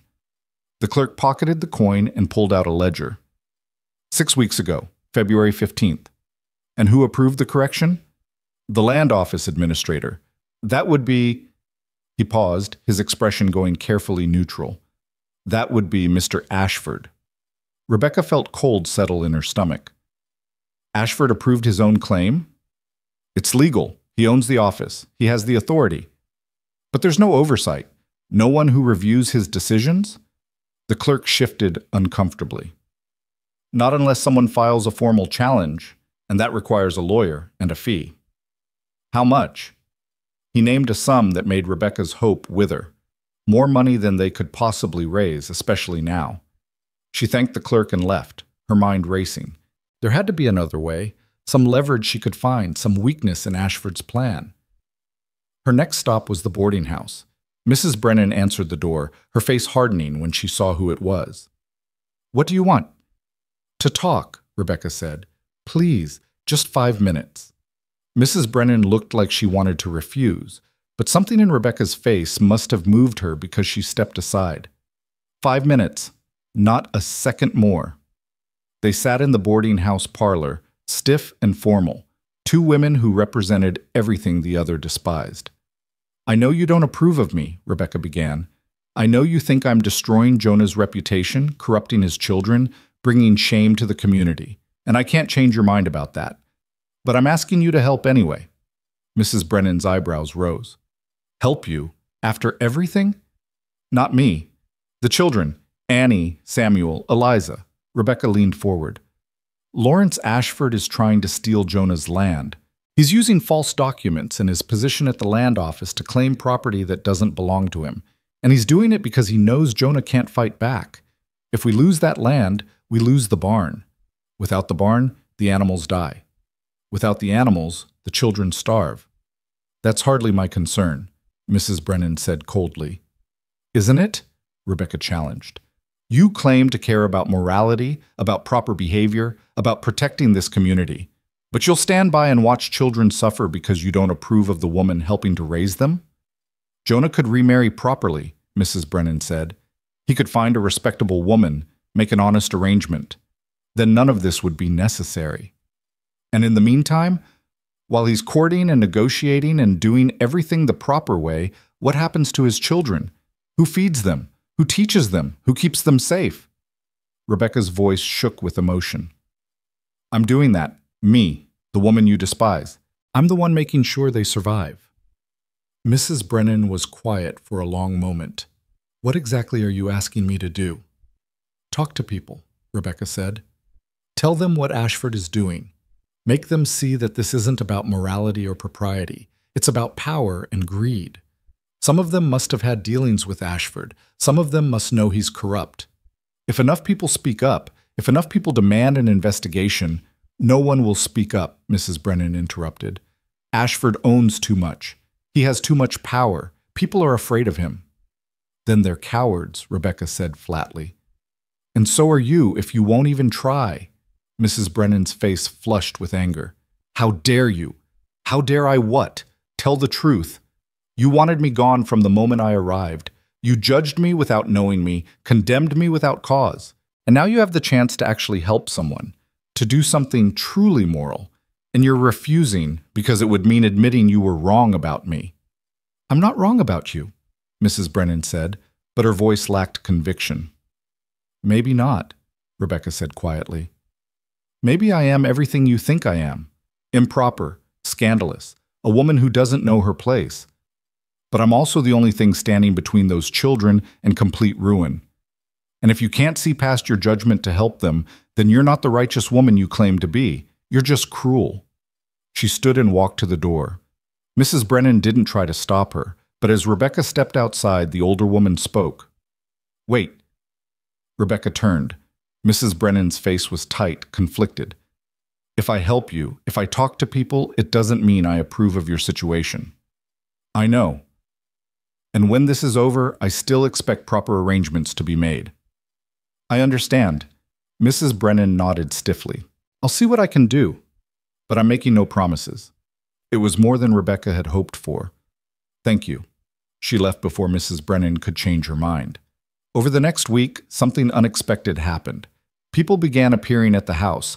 Not many, but enough to matter. Mr. Garrett came with his 2 sons, offering to help reinforce the barn against any attempt to tear it down. The school teacher stopped by with books for the children and a quiet word of support. Even the shopkeeper's wife, the same woman who'd tried to overcharge them, came with a basket of supplies and a muttered apology. "My husband doesn't know I'm here," she said, not meeting Rebecca's eyes. "And I still think you're living in sin. But Ashford tried the same thing with us last year. Claimed our storeroom was on his land. We couldn't fight him. We had to pay." She set the basket down. "So if you're going to fight, then, well, someone should." Rebecca felt something warm unfold in her chest. "Thank you." The woman left quickly, as if staying too long might taint her by association, but her visit mattered. They all mattered. Not everyone came to help, of course. Some people sent messages through intermediaries making it clear they sided with Ashford, that Rebecca and Jonah were getting what they deserved. The preacher announced from his pulpit that moral corruption brought earthly consequences, though he didn't name names. He didn't need to. Everyone knew who he meant. But for every person who condemned them, there was someone else who quietly offered support. And slowly, painfully, Rebecca began to understand something important. The town wasn't a monolith. It was made of individuals, each with their own fears and loyalties and capacity for courage. Some would stand with them. Some wouldn't. And some were still deciding. The confrontation came on a cold morning 2 weeks before Ashford's deadline. Rebecca was in the barn feeding the horses when she heard voices outside, loud, aggressive, male. She set down the feed bucket and moved to the door. 4 men stood in the yard, Ashford at their center. Beside him was a man wearing a badge. The sheriff, Rebecca realized with a sinking feeling. Jonah was already outside, facing them down. His rifle leaned against the porch within easy reach, and Rebecca could see the tension in every line of his body. "I told you 30 days, Ashford was saying as Rebecca approached, "but I've decided to be generous. I'm giving you one more chance to settle this reasonably." "Your definition of reasonable seems to involve me giving up my land," Jonah said coldly. "I'm offering you fair compensation. You're offering me a fraction of what this place is worth, and we both know it." Ashford's pleasant expression slipped slightly. "Very well. Then let's discuss this with absolute clarity. This barn," he gestured behind him, "stands on my land. I'm ordering you to remove it within 72 hours, or I'll have the sheriff arrest you for trespassing and destruction of property." "That barn was built 10 years ago," Rebecca said, stepping forward. "Long before your convenient boundary correction. How can it be on your land?" "The law doesn't care when it was built," Ashford replied, "only where it stands, and it stands on property I now own." "Property you stole," Rebecca said. "Careful, Miss Moore. Slander is also a crime." The sheriff stepped forward, his hand resting on his gun. "Hale, I don't want trouble. But if Mr. Ashford says the barn is on his land, and he has the documents to prove it, then legally, this is robbery," Jonah interrupted. "And you know it, Harris. You've known me for 8 years. You know I filed my claim properly. You know Ashford is lying." The sheriff's face reddened. "What I know doesn't matter. The law is whatever Ashford says it is because he owns the land office," Rebecca said fiercely. "But that doesn't make it right. That doesn't make it just." "Justice is subjective," Ashford said mildly. "The law is absolute, and the law says this barn needs to come down." He looked at Jonah. 72 hours, Hale. After that, we do this the hard way." "And what does the hard way look like?" a new voice called. Everyone turned. Mrs. Brennan stood at the edge of the yard, and behind her were at least 20 townspeople. Men, women, even a few older children. Mr. Garrett was there. The school teacher, the shopkeeper's wife. People Rebecca had never spoken to. People she didn't even recognize. Mrs. Brennan walked forward, her spine straight, her expression severe. "What does the hard way look like, Mr. Ashford? Dragging a widower and his children off their land? Destroying property that stood for a decade? Orphaning 3 children because you want to expand your holdings?" Ashford's smooth expression cracked. "This is a legal matter, Mrs. Brennan. It doesn't concern you." "It concerns all of us," Mrs. Brennan said, "because if you can do this to the Hales, you can do it to any of us. How many properties have you corrected over the years? How many families have you driven out? I've broken no laws. You've corrupted them," Mr. Garrett interrupted, "and we're done pretending we don't see it." Ashford looked at the crowd, at the determination in their faces, and something shifted in his expression, calculation, anger, and perhaps a touch of fear. "This isn't over," he said quietly. "Yes," Rebecca said, stepping forward to stand beside Jonah. "It is." She reached out and took Jonah's hand, lacing their fingers together in full view of everyone. The gesture was deliberate, defiant, a public claiming of everything they'd built together. "This is my home," she said clearly. "These are my children, and this man is mine. You can question my morality. You can whisper about my reputation. You can call me every name you want. But you will not take my family. You will not destroy what we've built. And if you try, you'll have to go through every single one of us." The crowd behind Mrs. Brennan murmured agreement.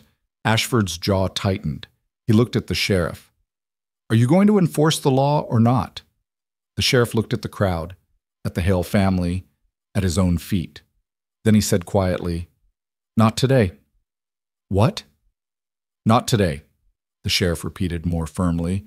"I think this matter needs further investigation. Questions about the original filing, about the approval process. Might take weeks, might take months." He looked at Ashford directly.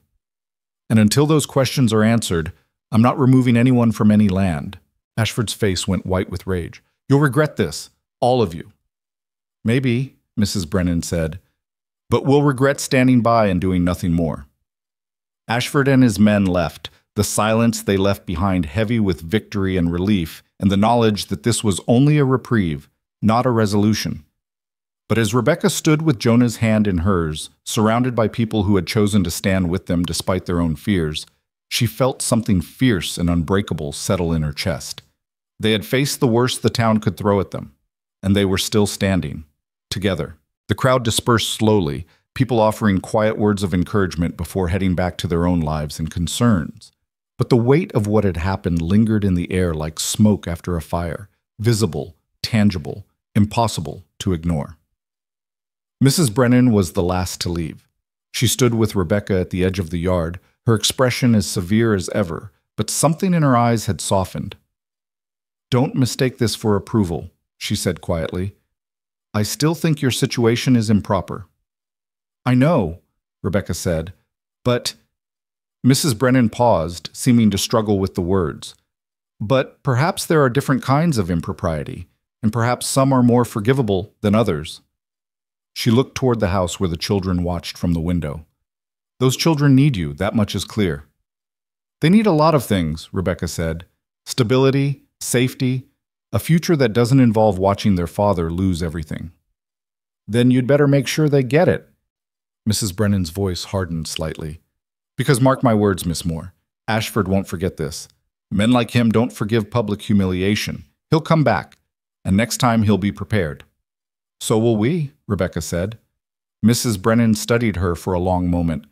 Then she nodded, just once, and walked away. Jonah came to stand beside Rebecca, his shoulder brushing hers. They watched Mrs. Brennan's retreating figure in silence. "I never thought I'd see the day," Jonah said quietly. "Martha Brennan standing up for us." "She didn't stand up for us," Rebecca corrected. "She stood up against Ashford.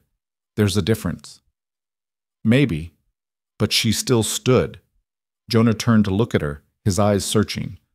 "What you did today, taking my hand in front of everyone, claiming us publicly, you know what that means, don't you? It means the town will talk even more than they already do." "It means there's no going back," Jonah said. "No pretending you're just hired help. No maintaining a respectable distance. You declared yourself part of this family in front of witnesses." Rebecca met his gaze steadily.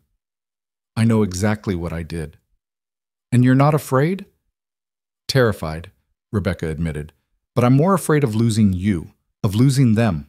She looked toward the house where Annie had opened the door, ready to call them in. "I've spent my whole life being careful, Jonah. Being proper. Following every rule society laid out for women like me. And where did it get me? Abandoned on a frozen platform with nothing but a carpet bag and broken promises." She turned back to him. "You and these children gave me something I'd never had before. A reason to stop being careful. A reason to fight." Jonah's hand came up to cup her face, his thumb brushing her cheekbone. "You're the bravest person I've ever met. Or the most foolish. Maybe both." He smiled, that rare, genuine smile that transformed his entire face. "But I'm grateful for it either way." Annie's voice carried across the yard. "Pa, Rebecca, Eliza says she's hungry enough to eat a whole chicken by herself," Jonah laughed. A sound Rebecca had heard so rarely it still surprised her. "Come on," he said, taking her hand. "Let's go feed our ravenous daughter before she starts gnawing on the furniture." Our daughter. The word settled into Rebecca's heart like a key finding its lock. That evening, after the children were in bed and the house had grown quiet, Jonah sat Rebecca down at the table with a seriousness that made her nervous. "We need to talk," he said. Rebecca's stomach clenched. "About what?" "About us. About what happens next." He reached across the table and took both her hands in his. "Ashford will come back. Mrs. Brennan was right about that. And when he does, he'll use every weapon he has, including your presence here. They'll call you my mistress. They'll call the children bastards. They'll twist everything we've built into something ugly." "I know," Rebecca said quietly. "I've been preparing for it." "Have you been preparing for marriage?" Rebecca's breath caught. "What?" "Marry me," Jonah said simply. "Not because it's proper or expected, not because the town demands it, but because I love you, because you've become as essential to me as breathing, because I can't imagine facing another day, another storm, another battle without you beside me." His grip on her hands tightened. "Marry me, Rebecca Moore. Make this official. Make us a family in every way that matters." Rebecca felt tears prick her eyes. "Jonah, I know I'm not offering you much," he continued quickly, as if afraid she'd say no. "The life will still be hard. The winters will still be brutal. We'll still have to fight for every inch of ground we hold. But I'm offering you my name, my protection, and every bit of love I have left to give. And if that's enough—" "It's everything," Rebecca whispered. "It's more than enough." Jonah's face transformed with relief and joy. "Is that a yes?" "Yes." Rebecca laughed through her tears. "Yes, I'll marry you. I'll marry you tomorrow if you want. Today, if we could find someone to perform the ceremony." "Tomorrow might be pushing it," Jonah said, his own eyes suspiciously bright. "But soon, as soon as we can arrange it." He stood and pulled her up into his arms, holding her so tightly she could barely breathe. "I love you," he murmured into her hair. "I love you so much it terrifies me." "I love you too," Rebecca said, her arms wrapping around his waist. "And I'm not going anywhere. Not ever." They stood like that for a long time, holding each other in the firelight, making promises without words. From the loft above, there was a small sound, quickly muffled. Rebecca looked up and saw 3 small faces peering down at them through the darkness. "Were you 3 listening?" Jonah called up. Guilty silence. Then Eliza's small voice. "Are you and Rebecca getting married?" Jonah looked at Rebecca, and they both smiled. "Yes," he called back. "We are." The loft exploded with noise, squeals from Eliza, a whoop from Samuel, and Annie's voice cutting through it all. "It's about time!" Jonah laughed and shook his head. "Get to sleep, all of you. We'll talk about this in the morning." "Can I be a flower girl?" Eliza called down. "Can I carry the rings?" Samuel added. "Can we have cake?" Eliza again. "Sleep," Jonah said firmly, but his voice was full of warmth. "Now." The children subsided into giggles and whispers. Rebecca leaned against Jonah, feeling the solid warmth of him, the rightness of this moment. "They're happy," she said softly. "They've been trying to marry us off since the day you arrived," Jonah replied. "Annie especially. She's been dropping hints for weeks. She's subtle as a hammer. She's 10 years old and determined. It's a dangerous combination." Rebecca smiled, but then something occurred to her, something that dimmed her joy slightly. "Jonah, what about your wife? Sarah, won't people think—" "That I'm replacing her?" Jonah finished quietly. "Some will, but the truth is more complicated than that." He guided Rebecca back to the table, and they sat down again, this time side by side. "I loved Sarah. I'll always love her. She gave me 3 beautiful children and 10 good years. But she's gone. And I have to keep living. The children have to keep living. And you—" He turned to face her fully. "You're not a replacement. You're something entirely your own. Sarah was gentle where you're fierce, patient where you're stubborn. She surrendered to life. You fight it tooth and nail. You're different people, and I love you differently, but no less." Rebecca felt the knot in her chest loosen. "Thank you for saying that." "It's the truth." Jonah brushed a strand of hair from her face. "And anyone who can't understand that can take their judgment elsewhere." The wedding was arranged for 2 weeks later, giving them time to file the proper paperwork and gather the few people whose presence mattered. The ceremony would be simple. In the house, with the children present, witnessed by Mr. Garrett and a handful of others who'd stood with them against Ashford. Mrs. Brennan, to everyone's surprise, offered to help with preparations. She appeared at the house 3 days before the wedding with fabric and needles. "I'm not making you a fancy gown," she said bluntly to Rebecca, "but you should have something better than a patched work dress for your wedding day." Rebecca looked at the fabric, simple but good quality, a soft blue that reminded her of spring sky. "Mrs. Brennan, I can't accept—" "You can and you will," Mrs. Brennan interrupted. "Consider it a wedding gift, and perhaps—" She paused, her severe expression softening just slightly. "Perhaps an apology. I've been harder on you than you deserved. Not because you did anything truly wrong, but because you challenged what I thought I knew about how things should be." She met Rebecca's eyes. "You've proven me wrong, and I'm woman enough to admit it." Rebecca felt tears threaten again. She'd been crying more in the past month than she had in years. "Thank you," she whispered. "That means more than you know." "Well," Mrs. Brennan cleared her throat, clearly uncomfortable with emotion. "Let's not get maudlin about it. We have a dress to make and only 3 days to do it." They worked together through the afternoons, Rebecca, Mrs. Brennan, and Annie, who proved to have a surprisingly good eye for stitching. The dress took shape slowly, each seam a small act of creation, each stitch a promise of the future being built. Eliza and Samuel helped in their own ways, gathering wildflowers from the patches where snow had melted, practicing their roles in the ceremony, asking endless questions about what would happen and what they should wear and whether there would really be cake. "We'll have cake," Rebecca promised, "even if I have to bake it myself at midnight the night before." "I'll help," Annie offered. "I'm good at cakes." "You're good at everything," Rebecca said, pulling the girl close. "I don't know what we'd do without you." Annie leaned into the embrace, allowing herself to be held in a way she rarely did anymore. "I'm glad you're marrying Pa," she said quietly. "I'm glad you're going to be our real mother." "I was already your real mother," Rebecca said. "This just makes it official." The days passed in a blur of preparation and anticipation. But beneath the happiness, tension simmered. Ashford hadn't made another move, but his silence felt ominous rather than reassuring. He was planning something. They all knew it. The answer came 2 days before the wedding. The sheriff appeared at the door, his face grim and apologetic. Behind him were 2 men Rebecca didn't recognize, hard-faced and official-looking. "Hale," the sheriff said heavily, "I need you to come with me." Jonah stepped outside, Rebecca close behind him. "What's this about?" "Lawrence Ashford has filed charges. He's claiming you made threats against his life. Says he has witnesses who heard you promise to kill him if he came back to your property." "That's a lie," Rebecca said immediately. "Jonah never threatened him." "I'm just delivering the warrant, ma'am. The judge will sort out what's true and what isn't." The sheriff looked at Jonah.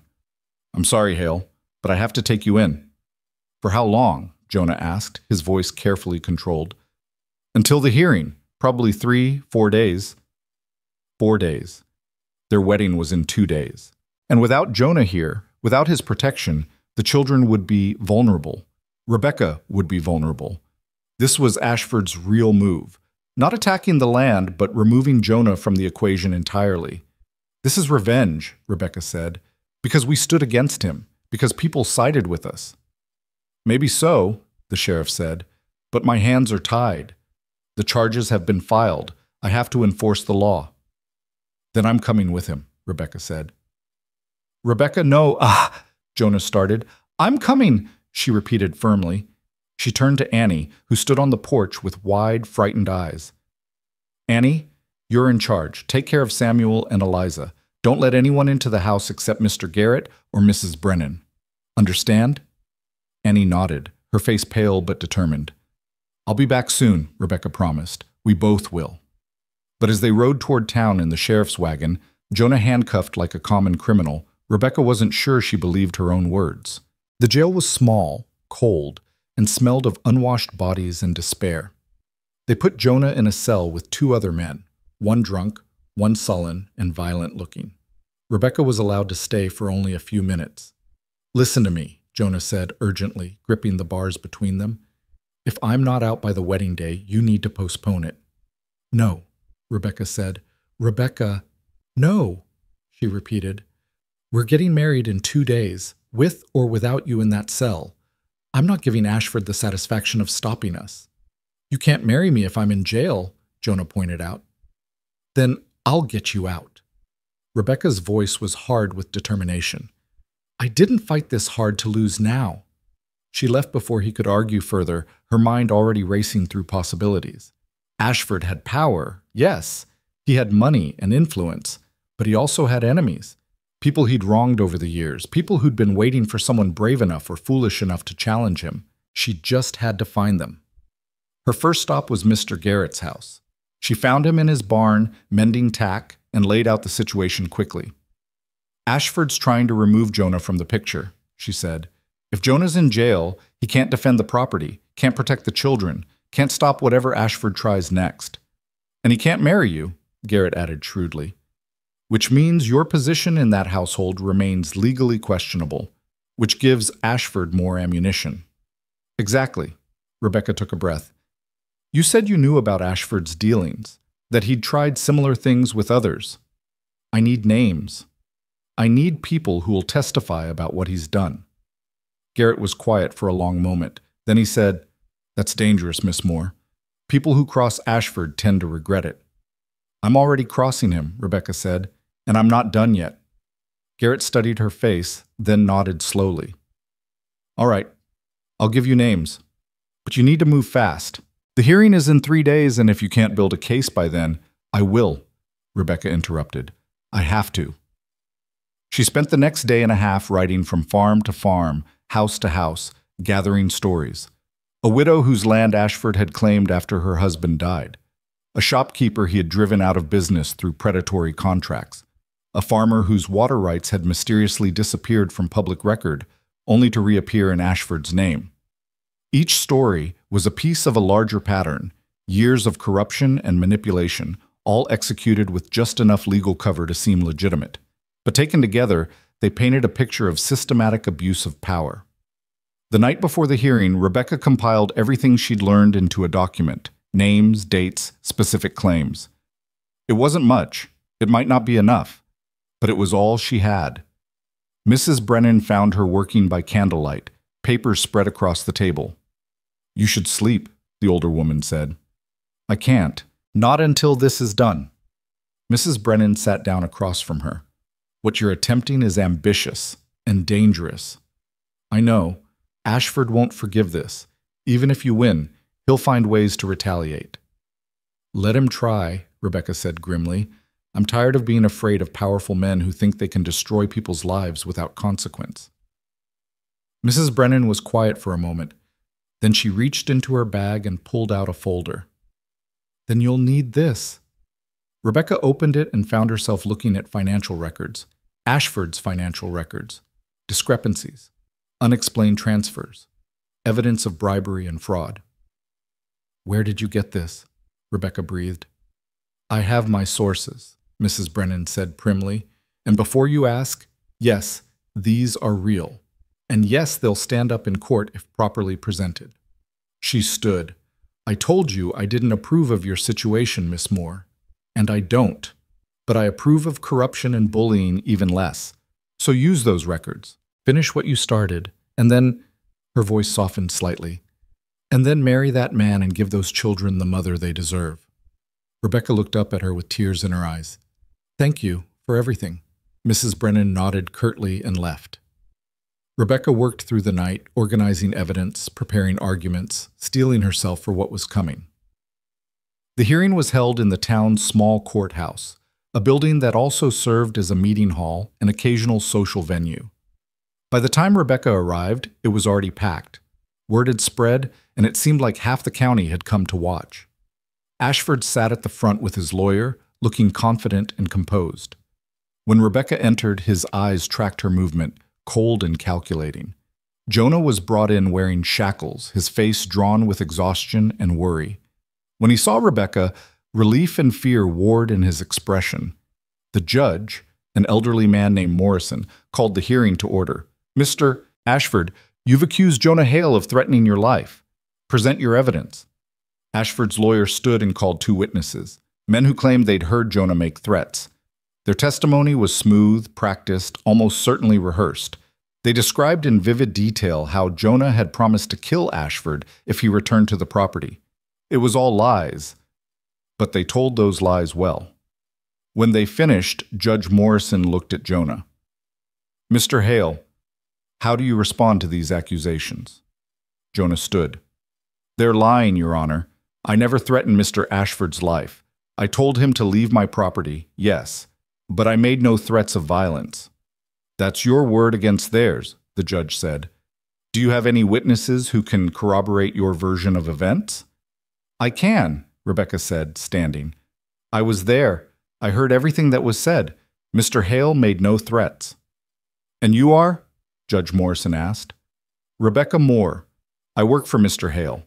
I live in his household and care for his children." A murmur ran through the courtroom. Ashford's lawyer smiled.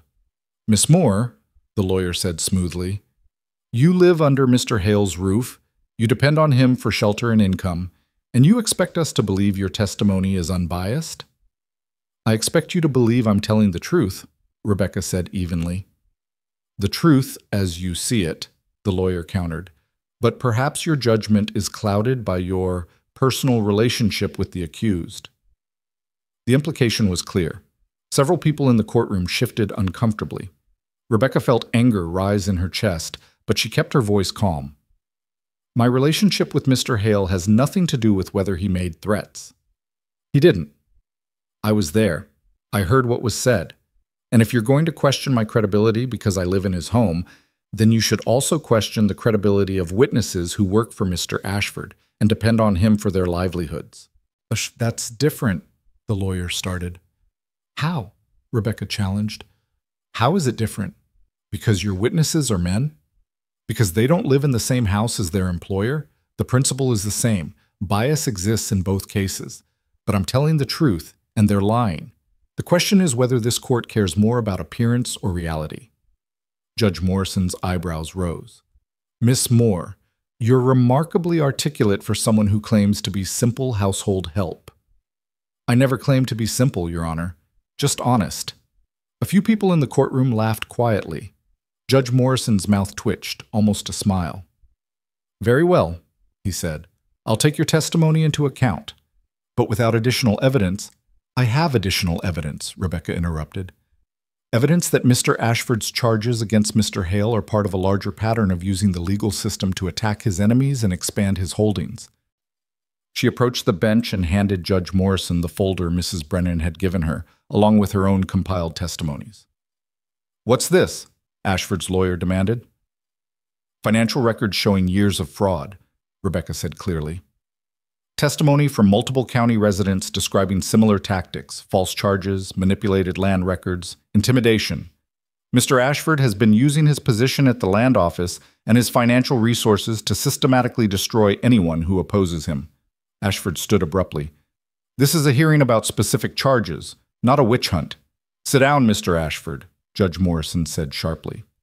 He was paging through the documents, his expression growing darker. "These are serious allegations." "They're fabrications," Ashford said. "Desperate attempts to deflect from the real issue." "The real issue," Rebecca said, her voice ringing through the courthouse, "is that you've been corrupting this county for years, and no one had the courage to stop you. Until now." The room erupted in whispers. Judge Morrison banged his gavel. "Order! I'll have order!" He looked at Ashford. "Mr. Ashford, these documents require investigation. This hearing is suspended pending a full inquiry into these matters. Mr. Hale, you're released on your own recognizance." "Your Honor," Ashford's lawyer protested. "The charges against Mr. Hale are dismissed," Judge Morrison continued. "And Mr. Ashford, consider yourself notified that your authority at the land office is suspended until this investigation is complete. If even half of what's in these documents is true, you'll be facing criminal charges of your own." Ashford's face went white with rage. He stared at Rebecca with pure hatred. "You'll regret this," he said quietly. "All of you." "No," Rebecca said. "We won't. Because we finally did the right thing." The sheriff removed Jonah's shackles. He crossed the room in 3 strides and pulled Rebecca into his arms, holding her so tightly she could barely breathe. "You did it," he murmured. You actually did it. We did it, Rebecca corrected. All of us. Everyone who stood up and said enough.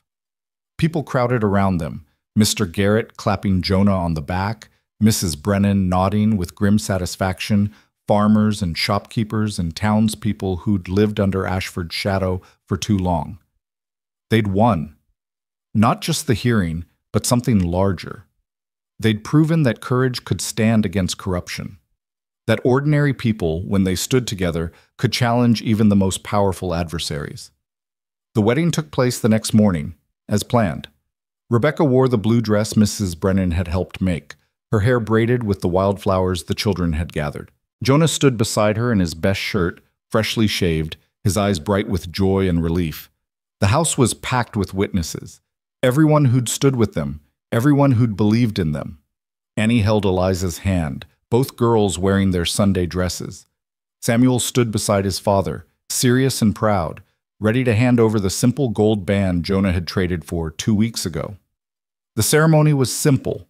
No grand speeches, no elaborate rituals, just two people promising to stand by each other, to weather whatever storms came, to build a life together from the wreckage of what they'd both lost. When the preacher asked if anyone objected, Mrs. Brennan's voice rang out. I should object, on principle. The room went silent. Then she smiled, actually smiled. But I won't, because these two have proven they're stronger together than any of us are apart, and that's worth more than propriety. Laughter rippled through the room, warm and genuine. You may kiss your bride, the preacher said. Jonah cupped Rebecca's face in his hands and kissed her softly, sweetly, with all the tenderness and promise of new beginnings. The room erupted in applause and cheers. When they pulled apart, Rebecca looked up at him and saw her own joy reflected in his eyes. Hello, Mrs. Hale, he said softly. Hello, Mr. Hale, she replied, loving the sound of it. Her new name, her new life, her new family. The children rushed forward, wrapping themselves around both of them. Eliza was crying happy tears. Samuel was grinning so wide his face looked like it might split. And Annie looked at Rebecca with an expression of such pure love and gratitude that Rebecca felt her heart expand to hold it all. You stayed, Annie whispered, just for her. You really stayed. I told you I would, Rebecca said, pulling the girl close. And I always keep my promises. The celebration lasted through the afternoon and into the evening. There was cake. 3 layers, slightly lopsided but delicious, baked by Rebecca and Annie in the small hours of the morning. There was music, someone's fiddle playing old songs that got feet tapping and hands clapping. There was laughter and dancing and the kind of joy that comes from surviving something terrible together. As the sun set and the guests began to drift home, Jonah and Rebecca stood on the porch watching the sky turn gold and pink and purple. The children were inside, their excited voices carrying through the open door as they recounted the day's events to each other. Do you think Ashford will really face charges? Rebecca asked. I think he'll face investigation, Jonah said. Whether that leads to charges depends on how brave the judge is. But either way, his power is broken. People aren't afraid of him anymore. Because of today? Because of you. Jonah turned to face her. You stood up first. You showed everyone else it was possible. Rebecca shook her head. I was just protecting my family. Exactly, Jonah said. He took her hands. You came here with nothing, a stranger in a strange place, and you built this, us, this family, this home through sheer force of will and courage. You saved Samuel's life. You faced down a corrupt tyrant. You gave my children their mother back. His voice thickened with emotion. You gave me my life back. You gave me mine, Rebecca countered. I was nothing before I found you. No purpose, no future, just surviving day to day. But here, she looked at the house, at the children's silhouettes in the lamplight. Here, I'm everything. Mother, wife, fighter, protector, everything I was meant to be. So we saved each other, Jonah said. We did, Rebecca agreed, and we'll keep saving each other every day for the rest of our lives. He kissed her again, deeper this time, with the promise of the night ahead and all the nights to come. When they finally broke apart, Rebecca rested her head against his chest, listening to the steady beat of his heart. Spring was coming. She could feel it in the air, the slight warming, the snow beginning to melt, the promise of green things pushing up through frozen ground. With spring would come planting, building, growth. They would expand the barn, repair the roof where winter had damaged it. They would teach the children their letters and numbers and the 1,000 practical skills needed to survive in this harsh place. And they would do it together. Not as employer and employee, not as man and woman living in scandal, but as husband and wife, as partners, as family. The door opened behind them and Annie appeared, Eliza sleepy in her arms. "Eliza wants you to tuck her in," Annie said. "She says only her mama can do it right." Her mama. Rebecca felt those words settle into her bones, warm and permanent. "I'll be right there," she said. Annie disappeared back inside. Rebecca turned to Jonah one more time. "Ready?" he asked. "For what?" "For everything. Tomorrow and all the tomorrows after that. For the work and the worry and the joy and the struggle. For being a mother to 3 children who will test you every single day. For being my wife in a place where life is hard and winters are long and nothing comes easy." Rebecca smiled. "I was ready the moment those children found me on that platform. I just didn't know it yet." "Good," Jonah said, "because I'm never letting you go." "Good," Rebecca echoed, "because I'm never leaving."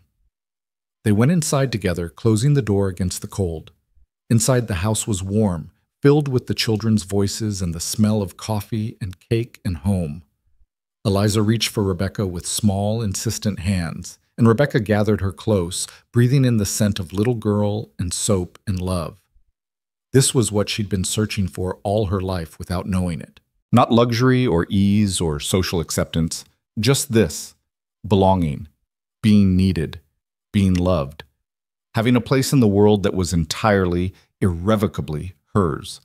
She'd arrived as a stranger left behind in the snow, abandoned by a man who'd never intended to keep his promises, and she'd become the heart of a family that would never let her go. As Rebecca settled Eliza into bed and listened to Samuel's prayers and kissed Annie's forehead and returned to the man who was now her husband, she thought about that frozen platform where this had all begun. She thought about the desperate woman who'd stepped off that train with nothing but hope and a carpetbag full of broken dreams. That woman was gone. In her place was Rebecca Hale, wife, mother, fighter, survivor.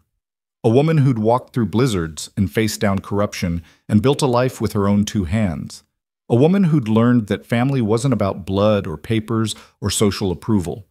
It was about choosing each other, every day, through every storm, without hesitation or regret. She'd needed a home. They'd needed a mother, and somehow, miraculously, they'd found exactly what they needed in each other. Outside, snow began to fall again, soft, gentle, nothing like the vicious storms of deep winter. Spring snow, Jonah called it. The last gasp of cold before warmth returned. Rebecca stood at the window, Jonah's arms around her waist, and watched the flakes drift down in the lamplight. Behind them, the children slept peacefully. The fire burned warm. The house stood solid against the night. They had weathered the worst. They had faced their demons and won, and now they had earned the right to simply be. A family, imperfect and unconventional, but bound together by something stronger than any storm could break. Love, choice, the fierce determination to stay. Rebecca smiled and leaned back against her husband, feeling the steady strength of him, the certainty of this life they'd built. She was home. Finally, completely, irrevocably, home. And she was never leaving again.